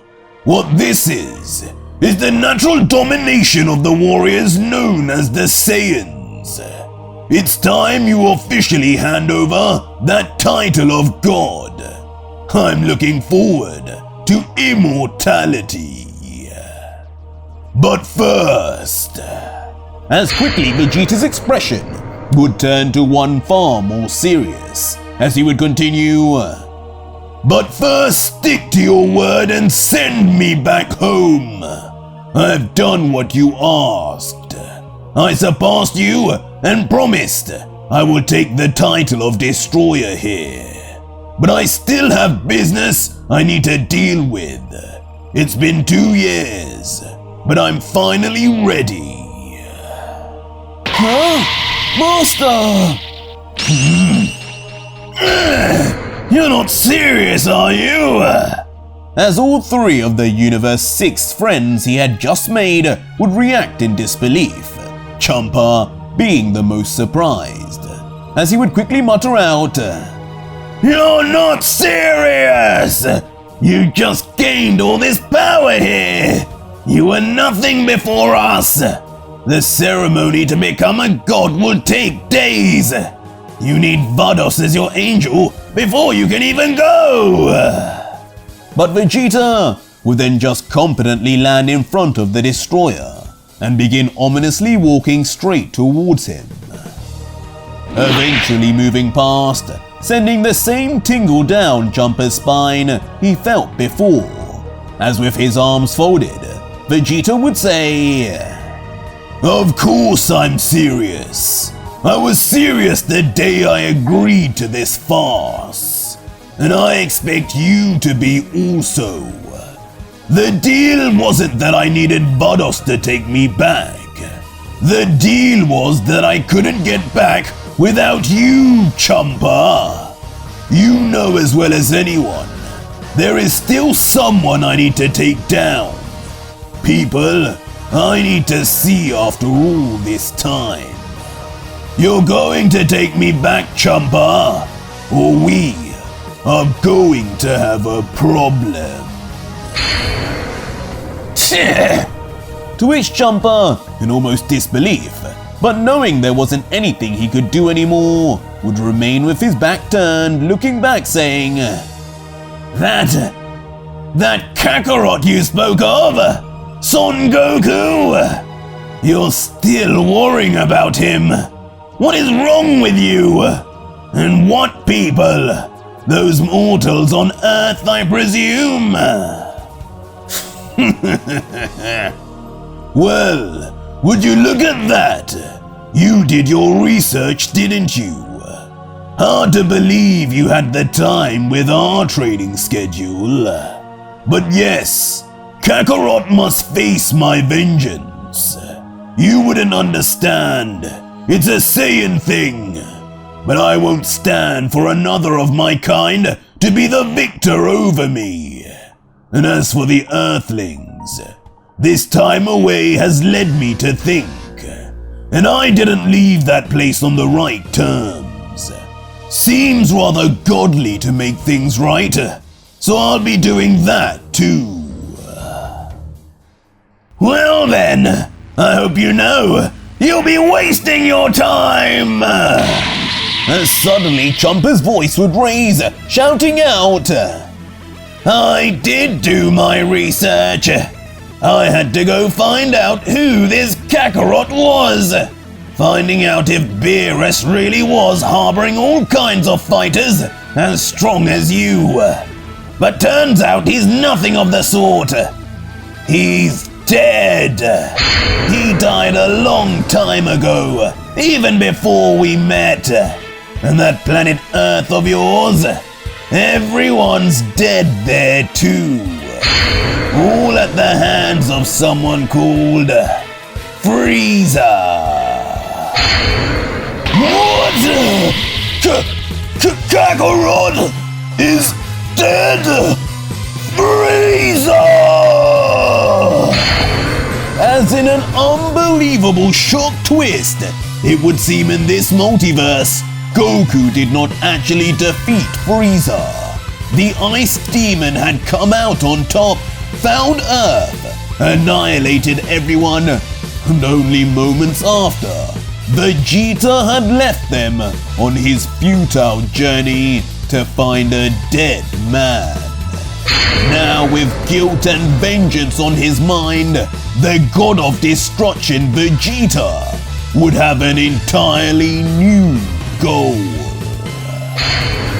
Frieza! No! How could Kakarot die? He was a Super Saiyan!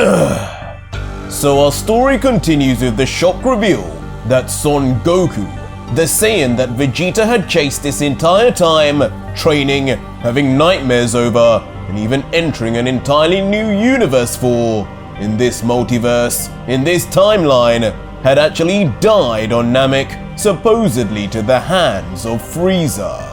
He didn't escape, and it seems he didn't even win. As for a moment, frozen in shock, Vegeta's eyes would lock with Chompa's, wondering if the fat cat was bluffing at all.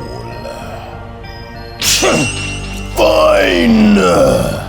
But when it would finally hit him that this was no third nightmare nor a lie, with a vein on his forehead, energy and air pressure would forcefully begin surrounding him, as he would proclaim, If that's true, if that clown Kakarot couldn't finish the job, then I have even more reason to go back to Universe 6 more than ever before.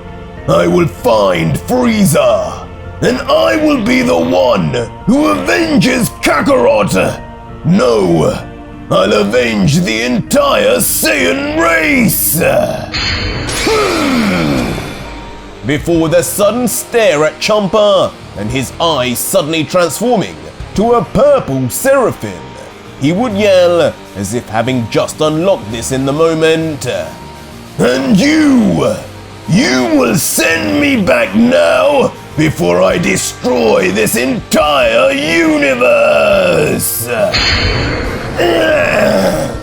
As of course with such a threat, Champa could only look back in fear, a sweat drop running down his fur, startled by what he would notice, thinking internally, Those eyes! Destruction level Seraphim! How could he unlock this on his own? Naturally, not even Vados could teach me this. What is he? But soon calming down, Champa would breathe out and then respond, Listen to me carefully, Vegeta, and try not to explode. You cannot go back to Universe 6. Not now.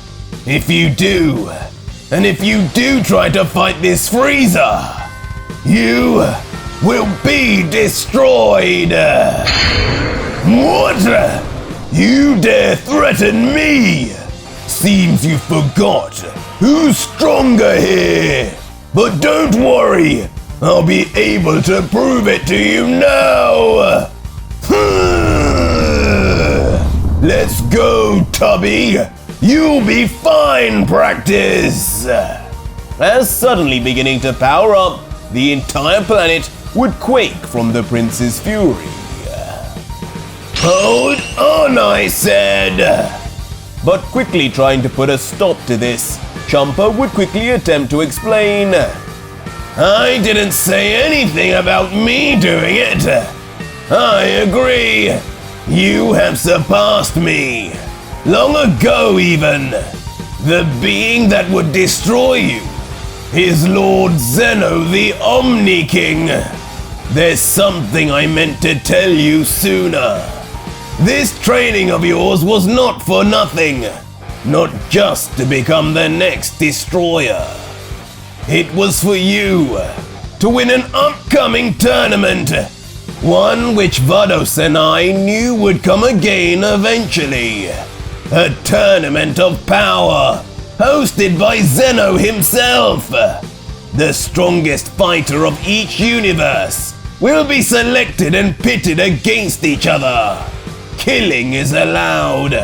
And no doubt, Beerus will be selecting this Frieza.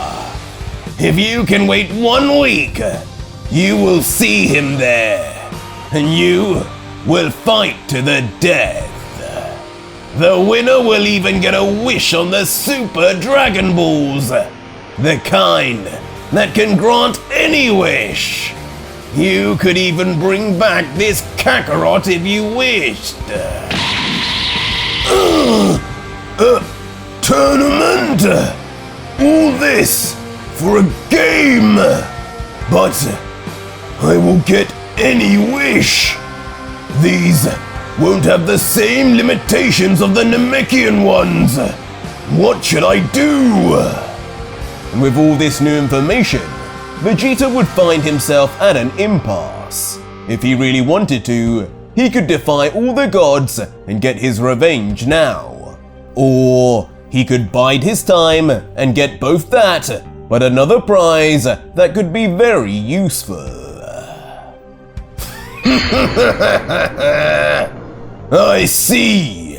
Then it's settled. Bring on the tournament. I'll murder Frieza in front of you all. If Zeno wanted a show, then I'll be sure to give him one. And so, after only 7 days, the scene would change to a familiar stadium floating in an unknown dimension. This alternate version of the Tournament of Power was now about to begin. And soon enough, on the base of the battlefield, several warriors would come down in all different colored auras, assembling themselves ready for battle, and ready to represent their respective universes. Ribrianne from Universe 2, a magical warrior who channels the power of lava into overwhelming transformations and energy blasts. Anilaza from Universe 3, a colossal bio-warrior born from the fusion of multiple fighters, wielding immense strength and chaotic energy attacks. Damon from Universe 4, a near-invisible insectoid assassin, striking undetected with deadly precision and agility. Vegeta from Universe 6. Enough said. Bergamo from Universe 9. The trio of Danger's eldest brother, capable of absorbing enemy attacks and multiplying his own power in return. Obuni from Universe 10, a disciplined warrior whose time-phasing ability makes his movements nearly impossible to predict. And finally, last but not least, Jiren the Grey from Universe 11, a stoic powerhouse with strength that is said to surpass even the gods of destruction, relying on sheer will and unmatched ki control.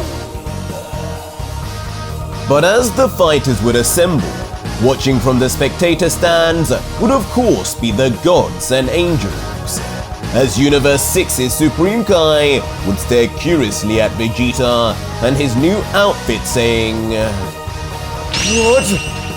What is our fighter wearing? I thought you had told me the fighter you selected was only one step away from becoming your successor.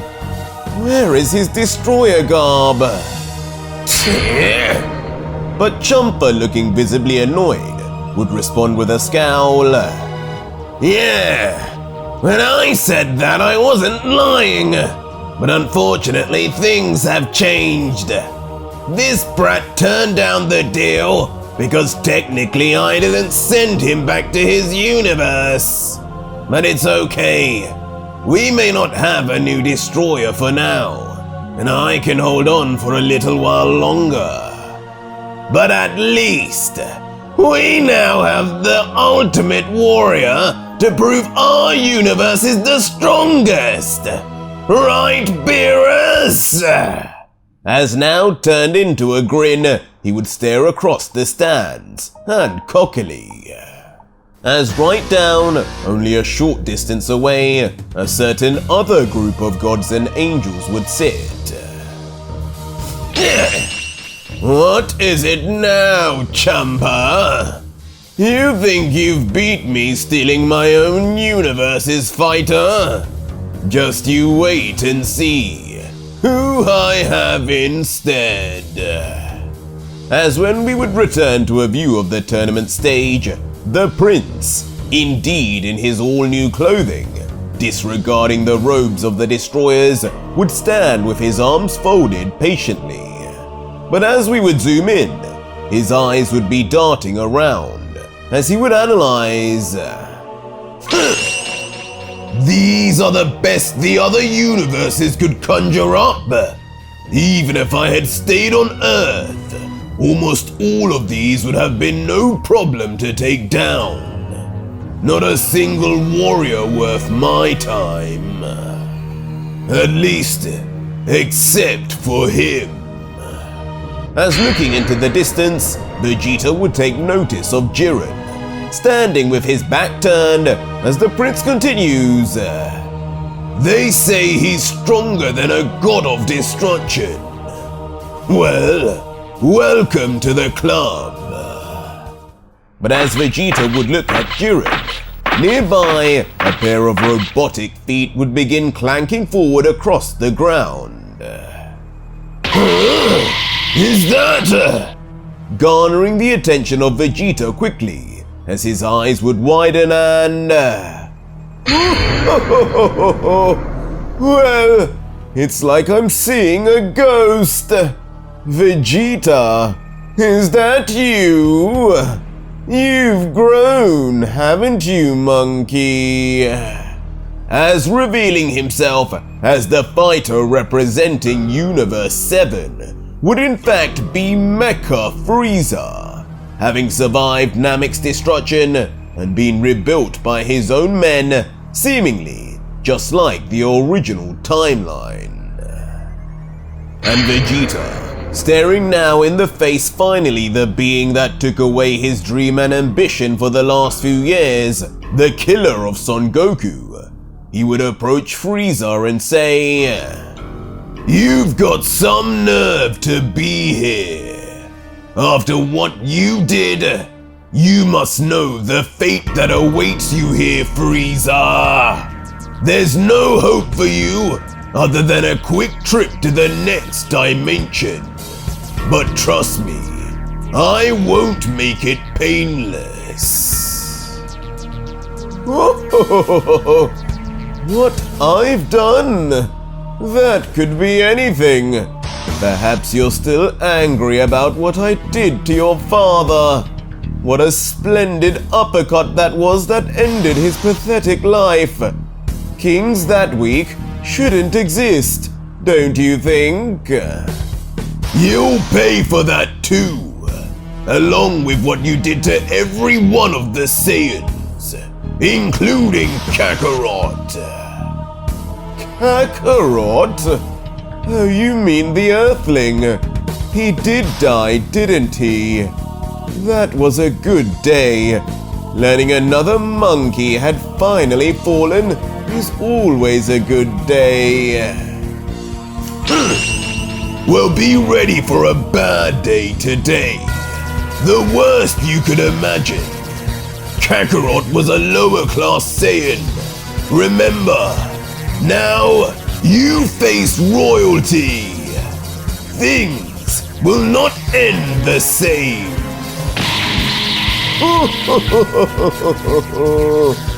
But when Frieza would hear this, he would simply begin laughing, with his eyes closed, continuing, I seem to have already fought this royalty, and I remember it not going well for you, Vegeta. As memories from before on Namek would start to flash across the scene. I remember that too. How many times did you hit me in my back? Expect tenfold on your face this time. I'll see you at the end of this. Try not to die before then. I'll try my best. As stepping forward to be beside Frieza, both warriors would then begin flexing their energy, rising simultaneously, almost as if they were partners until... The two would then fly off in speed and in opposite directions, promising to meet each other as the final two. What interesting creatures these are. Eliminating these kinds will be child's play. Get out of my way! As while the two would be rushing forward with extreme intensity, they'd have two completely different mentalities.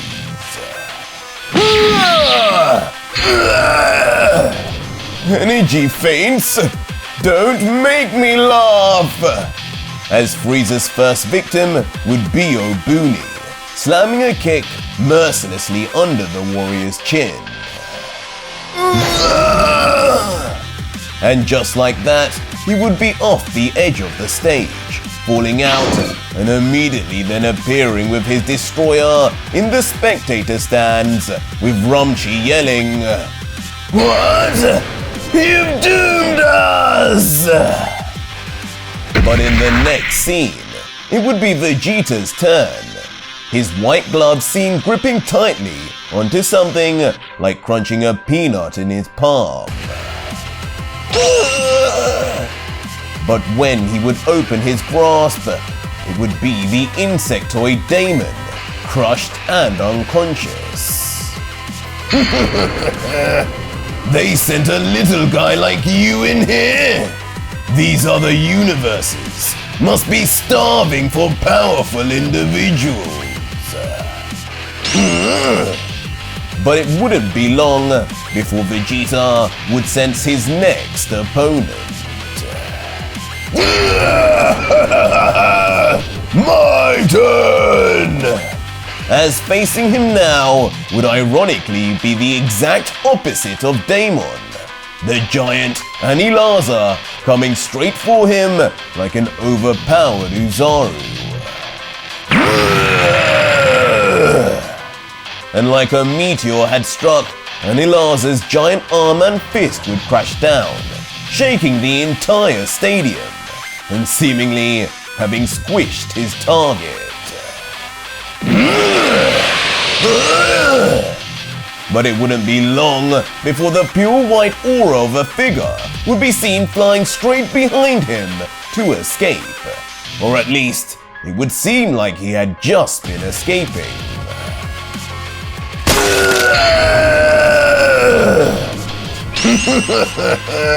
Sorry about that. As in actuality, Vegeta had flown behind and cut through Anilarz's entire arm in the process. The giant beast left screaming behind in pain, as Vegeta would land in front, grin, poised, commenting, "Size isn't everything, clown. What difference does being that big make when you're as soft as a newborn?" That guy, he's dangerous. As trembling in fear, watching, Ribrianne would shudder and begin sweating. And unfortunately, she wouldn't be alone, as behind her, a certain mechanical figure would comment, He's a violent monkey, isn't he? "Don't worry, I'll take care of him. After I take care of you first, that is, fatty." What? Where did you come from? As deviously, Mecha Frieza would appear right behind her, like a shadow, and with a murderous intent she knew would spell the end. No! Both of you are mine! But their interaction would be interrupted in this battle royale when Bergamo of the Trio de Danger would emerge with fury from behind, and in his hands a giant spirit bomb-like energy attack ready to crash down on both, as Ribrianne's screams would continue to siren out. But in a flash, before Bergamo could do anything, an even bigger and more powerful beam of energy would ring past, incinerating Bergamo instantly, singeing Frieza by the hair from behind. Sorry, I thought I told you to stay alive, Frieza! As soon revealed with his hand still smoking would be the prince, adding on with a smirk, "You okay there? You damn toaster!" Monkey! Leaving Frieza in frustration at the disrespect to swing his tail and smack the useless and out of her depth Ribrianne off the stage, just like with Obuni. But now, there would only be three, the three that would be expected to be left, with now Jiren the Grey as the last obstacle standing before Vegeta and Frieza's own personal rivalry. The Pride Trooper standing confidently watching, like he had been watching the two the entire time, and not moved from the spot.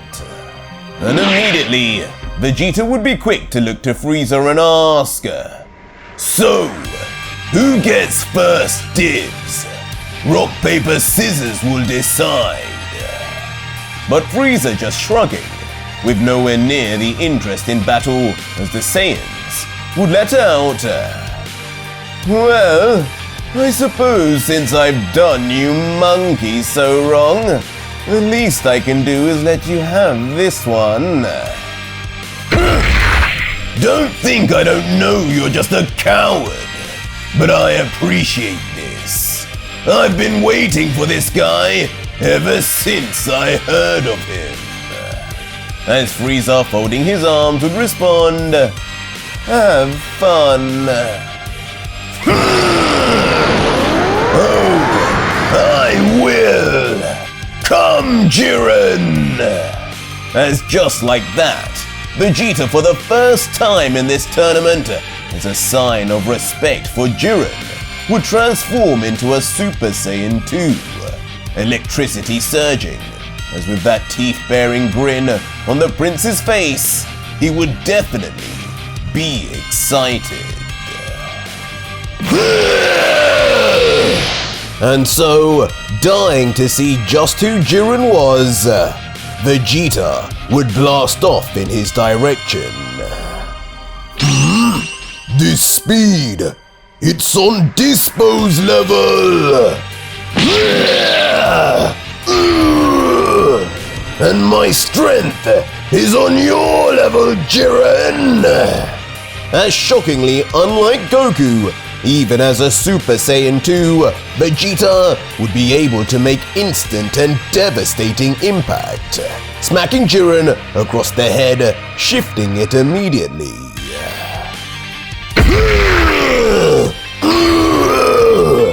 And with extreme speed, Vegeta would then quickly take advantage and combo into a second knee strike.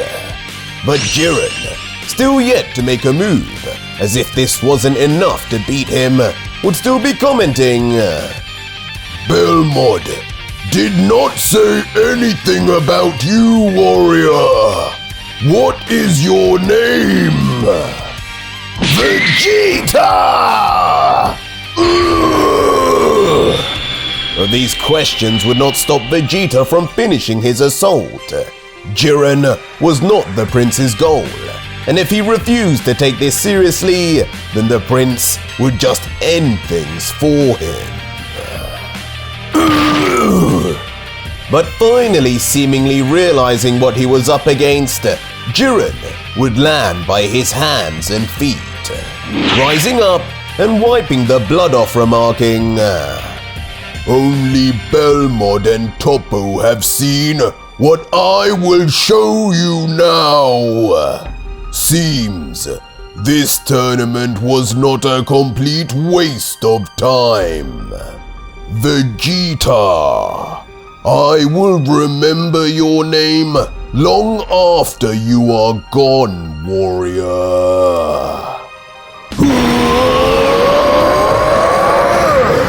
As roaring to the sky, Jiren would then begin showcasing the highest power level seen during the tournament, his fiery aura fluxing as his already large muscles would bulge and get even larger. This is it! This is my full power!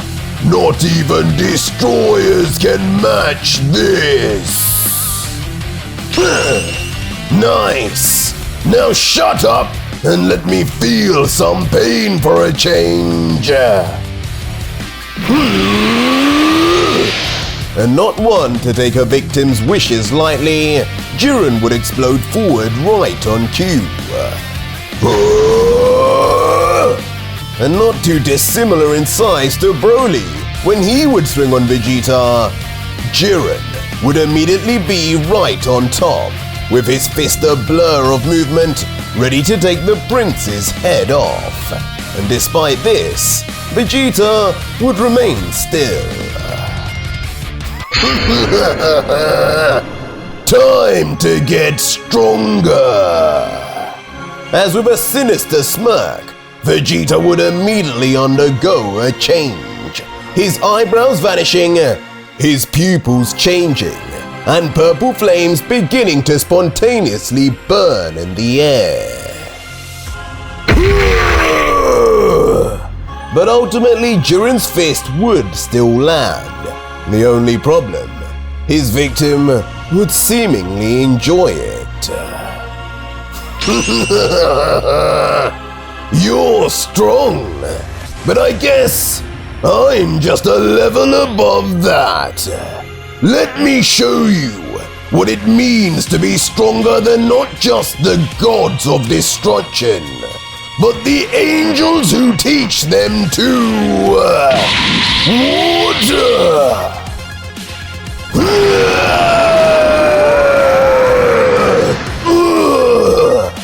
As immediately, the prince would unleash what had resided within him since the beginning, the true Ultra Ego, an explosion of flames hotter than the sun, a violent purple and pink aura that would stun Jiren from the heat alone. Well, how do I look, Jiren? Take a close peek. This may be the final thing you see. It'll be me who has to remember you, warrior. What? That destruction! It's off the charts!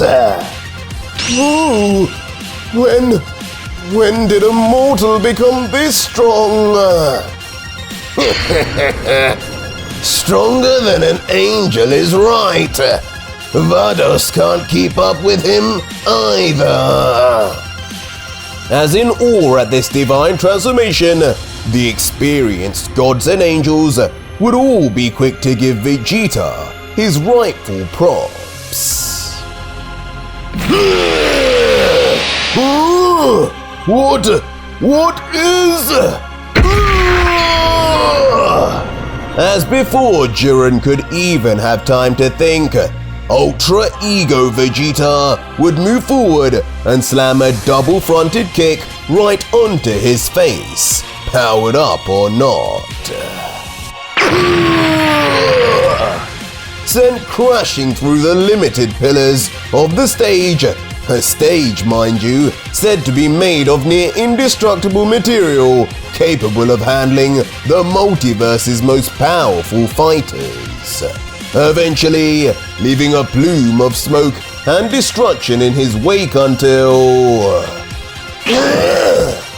Ultimately, Jiren would be eliminated, appearing beside a stunned Belmod and Margarita. It's finally time then. Just you and me, Frieza. I wouldn't have it any other way.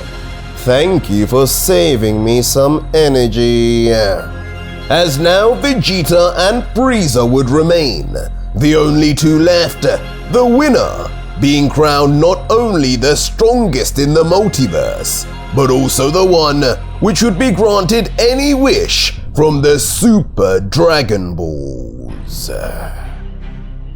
As turning to Frieza, Vegeta with confidence would remark, I'm surprised you're not shaking. Maybe being robotic has made you lose emotion. Have you not been able to sense what this new form is capable of? We're a long way from Super Saiyan, Frieza. But Frieza, just beginning to laugh in response, would say with a spiteful face, You think after that Son Goku gave me a challenge, I just accepted it? I never trained a day in my life, but after that day, I began training each and every one. It's been years now, and I surpassed the Super Saiyan after simply a day.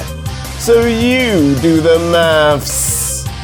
As now swinging his arms in front, Frieza would continue. Let me show you. You monkeys aren't the only ones who can transform nor change colors.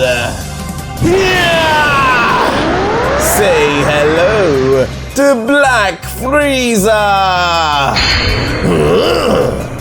As suddenly of all things, Mecha Black Frieza would be seen for the very first time. A cybernetically enhanced version of Frieza's strongest form. And on first sight, Vegeta would have some surprise, but then... So, you didn't improve much at all then.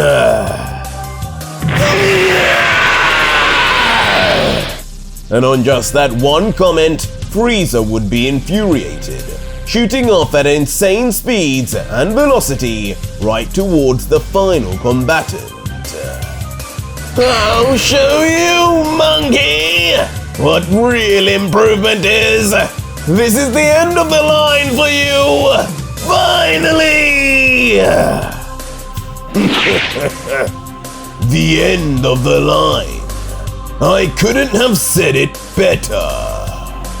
But Vegeta would just poise himself, smirking away until... with a serious stare now.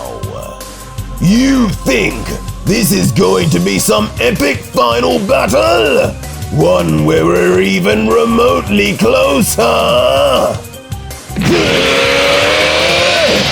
Blasting off now himself, his right fist clenched with all his might until... Get real! I'm not Kakarot! You die here!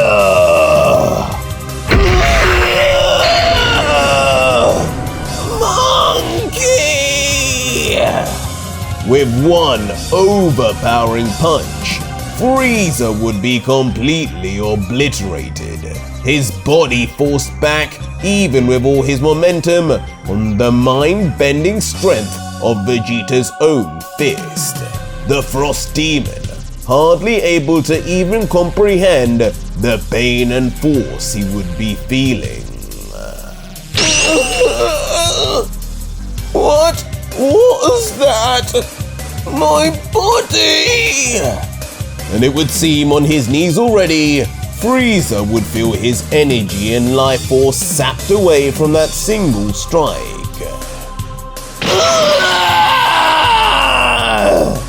Falling to the ground by his elbows, now screaming in pain like he had been shot, as Vegeta would stand calmly until...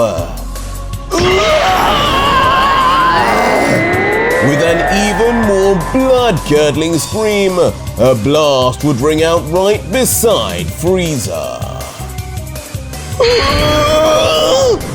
The result being his newly repaired arm completely blasted off, as Vegeta in front with his smoking hand would stand confidently as the one responsible. Monkey! I will make sure you pay! I swear it!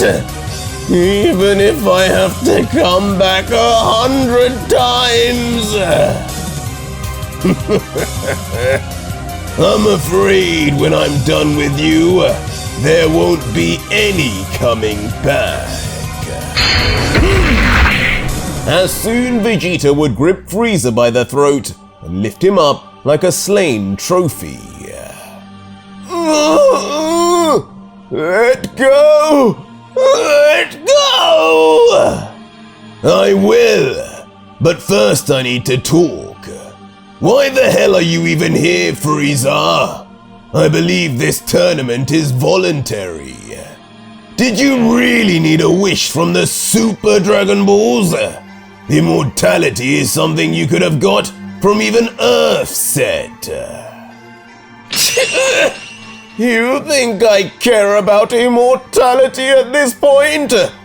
Now that I have this power, what I thought was power, I was going to wish to have even more. The ultimate. So no one could stand before me. No Son Goku. No you. No Beerus. I was going to wish for all these gods' powers. And for a moment, Vegeta would look on at Frieza like he was spouting nonsense, surprised he had come out all this way for that, just adding, interesting. And you really thought you would be the winner? What a shame. A monkey like me was here. But taking this brief moment to take advantage of Vegeta's talking, he would lift his free metallic tail and smack it right onto Vegeta's cheek. But of course, the Saiyan wouldn't move. A bruise left only, and no word until...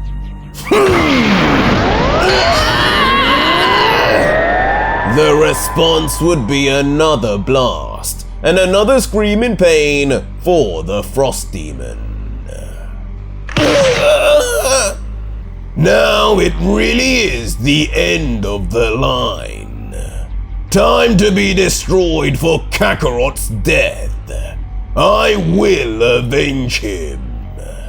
As dropping Frieza onto the ground, Vegeta's palm would face him, and this time from his words, it wouldn't be energy that would be firing. What? Wait! But in his fear and panic, Frieza would begin blurting out, You think I killed that monkey? He beat me! That's why my body is like this.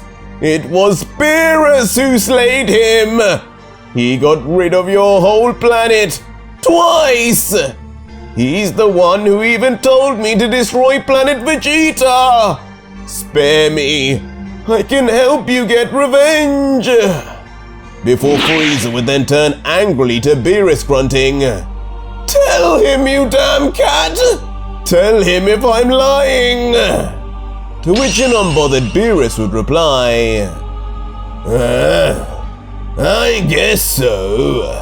What does it matter now? He already made his mind up 10 minutes ago.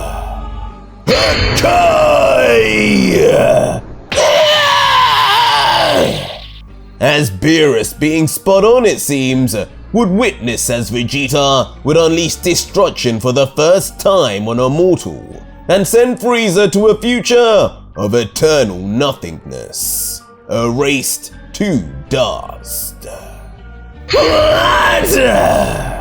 And of course, witnessing such perfect usage, all of the gods of destruction would react in terror. It was one thing sensing his destruction energy, but seeing it in practice erase someone as strong as Black Frieza was another. And soon, Vegeta would be the victor standing before the dragon's armor.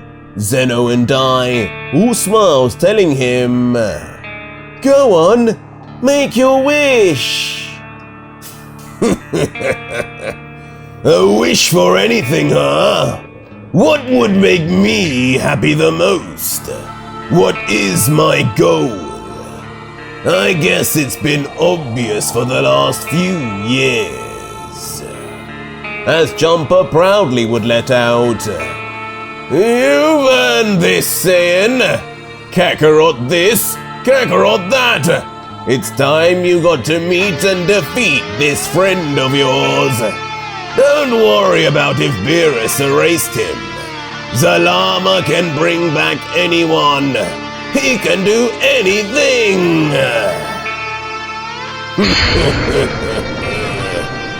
My goal has always been to be the indisputable strongest. I wish to obtain the power of all gods combined.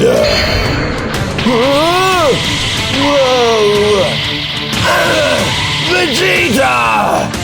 This brat! And despite the god's immediate shock, Zalama's eyes would flash red. His wish had been granted. What? No! Unbelievable! Vegeta-san, what have you done? As one by one, every single god would not just be losing their energy, but their entire existence would be disappearing to dust. The gods were being killed. Now, there is nobody stronger than me, past or present.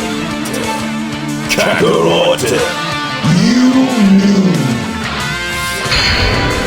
As with piles of dust and just clothes left behind, all gods would vanish, as Vegeta standing alone, surrounded in a spectacular purple aura, would now become the vessel of all their powers combined.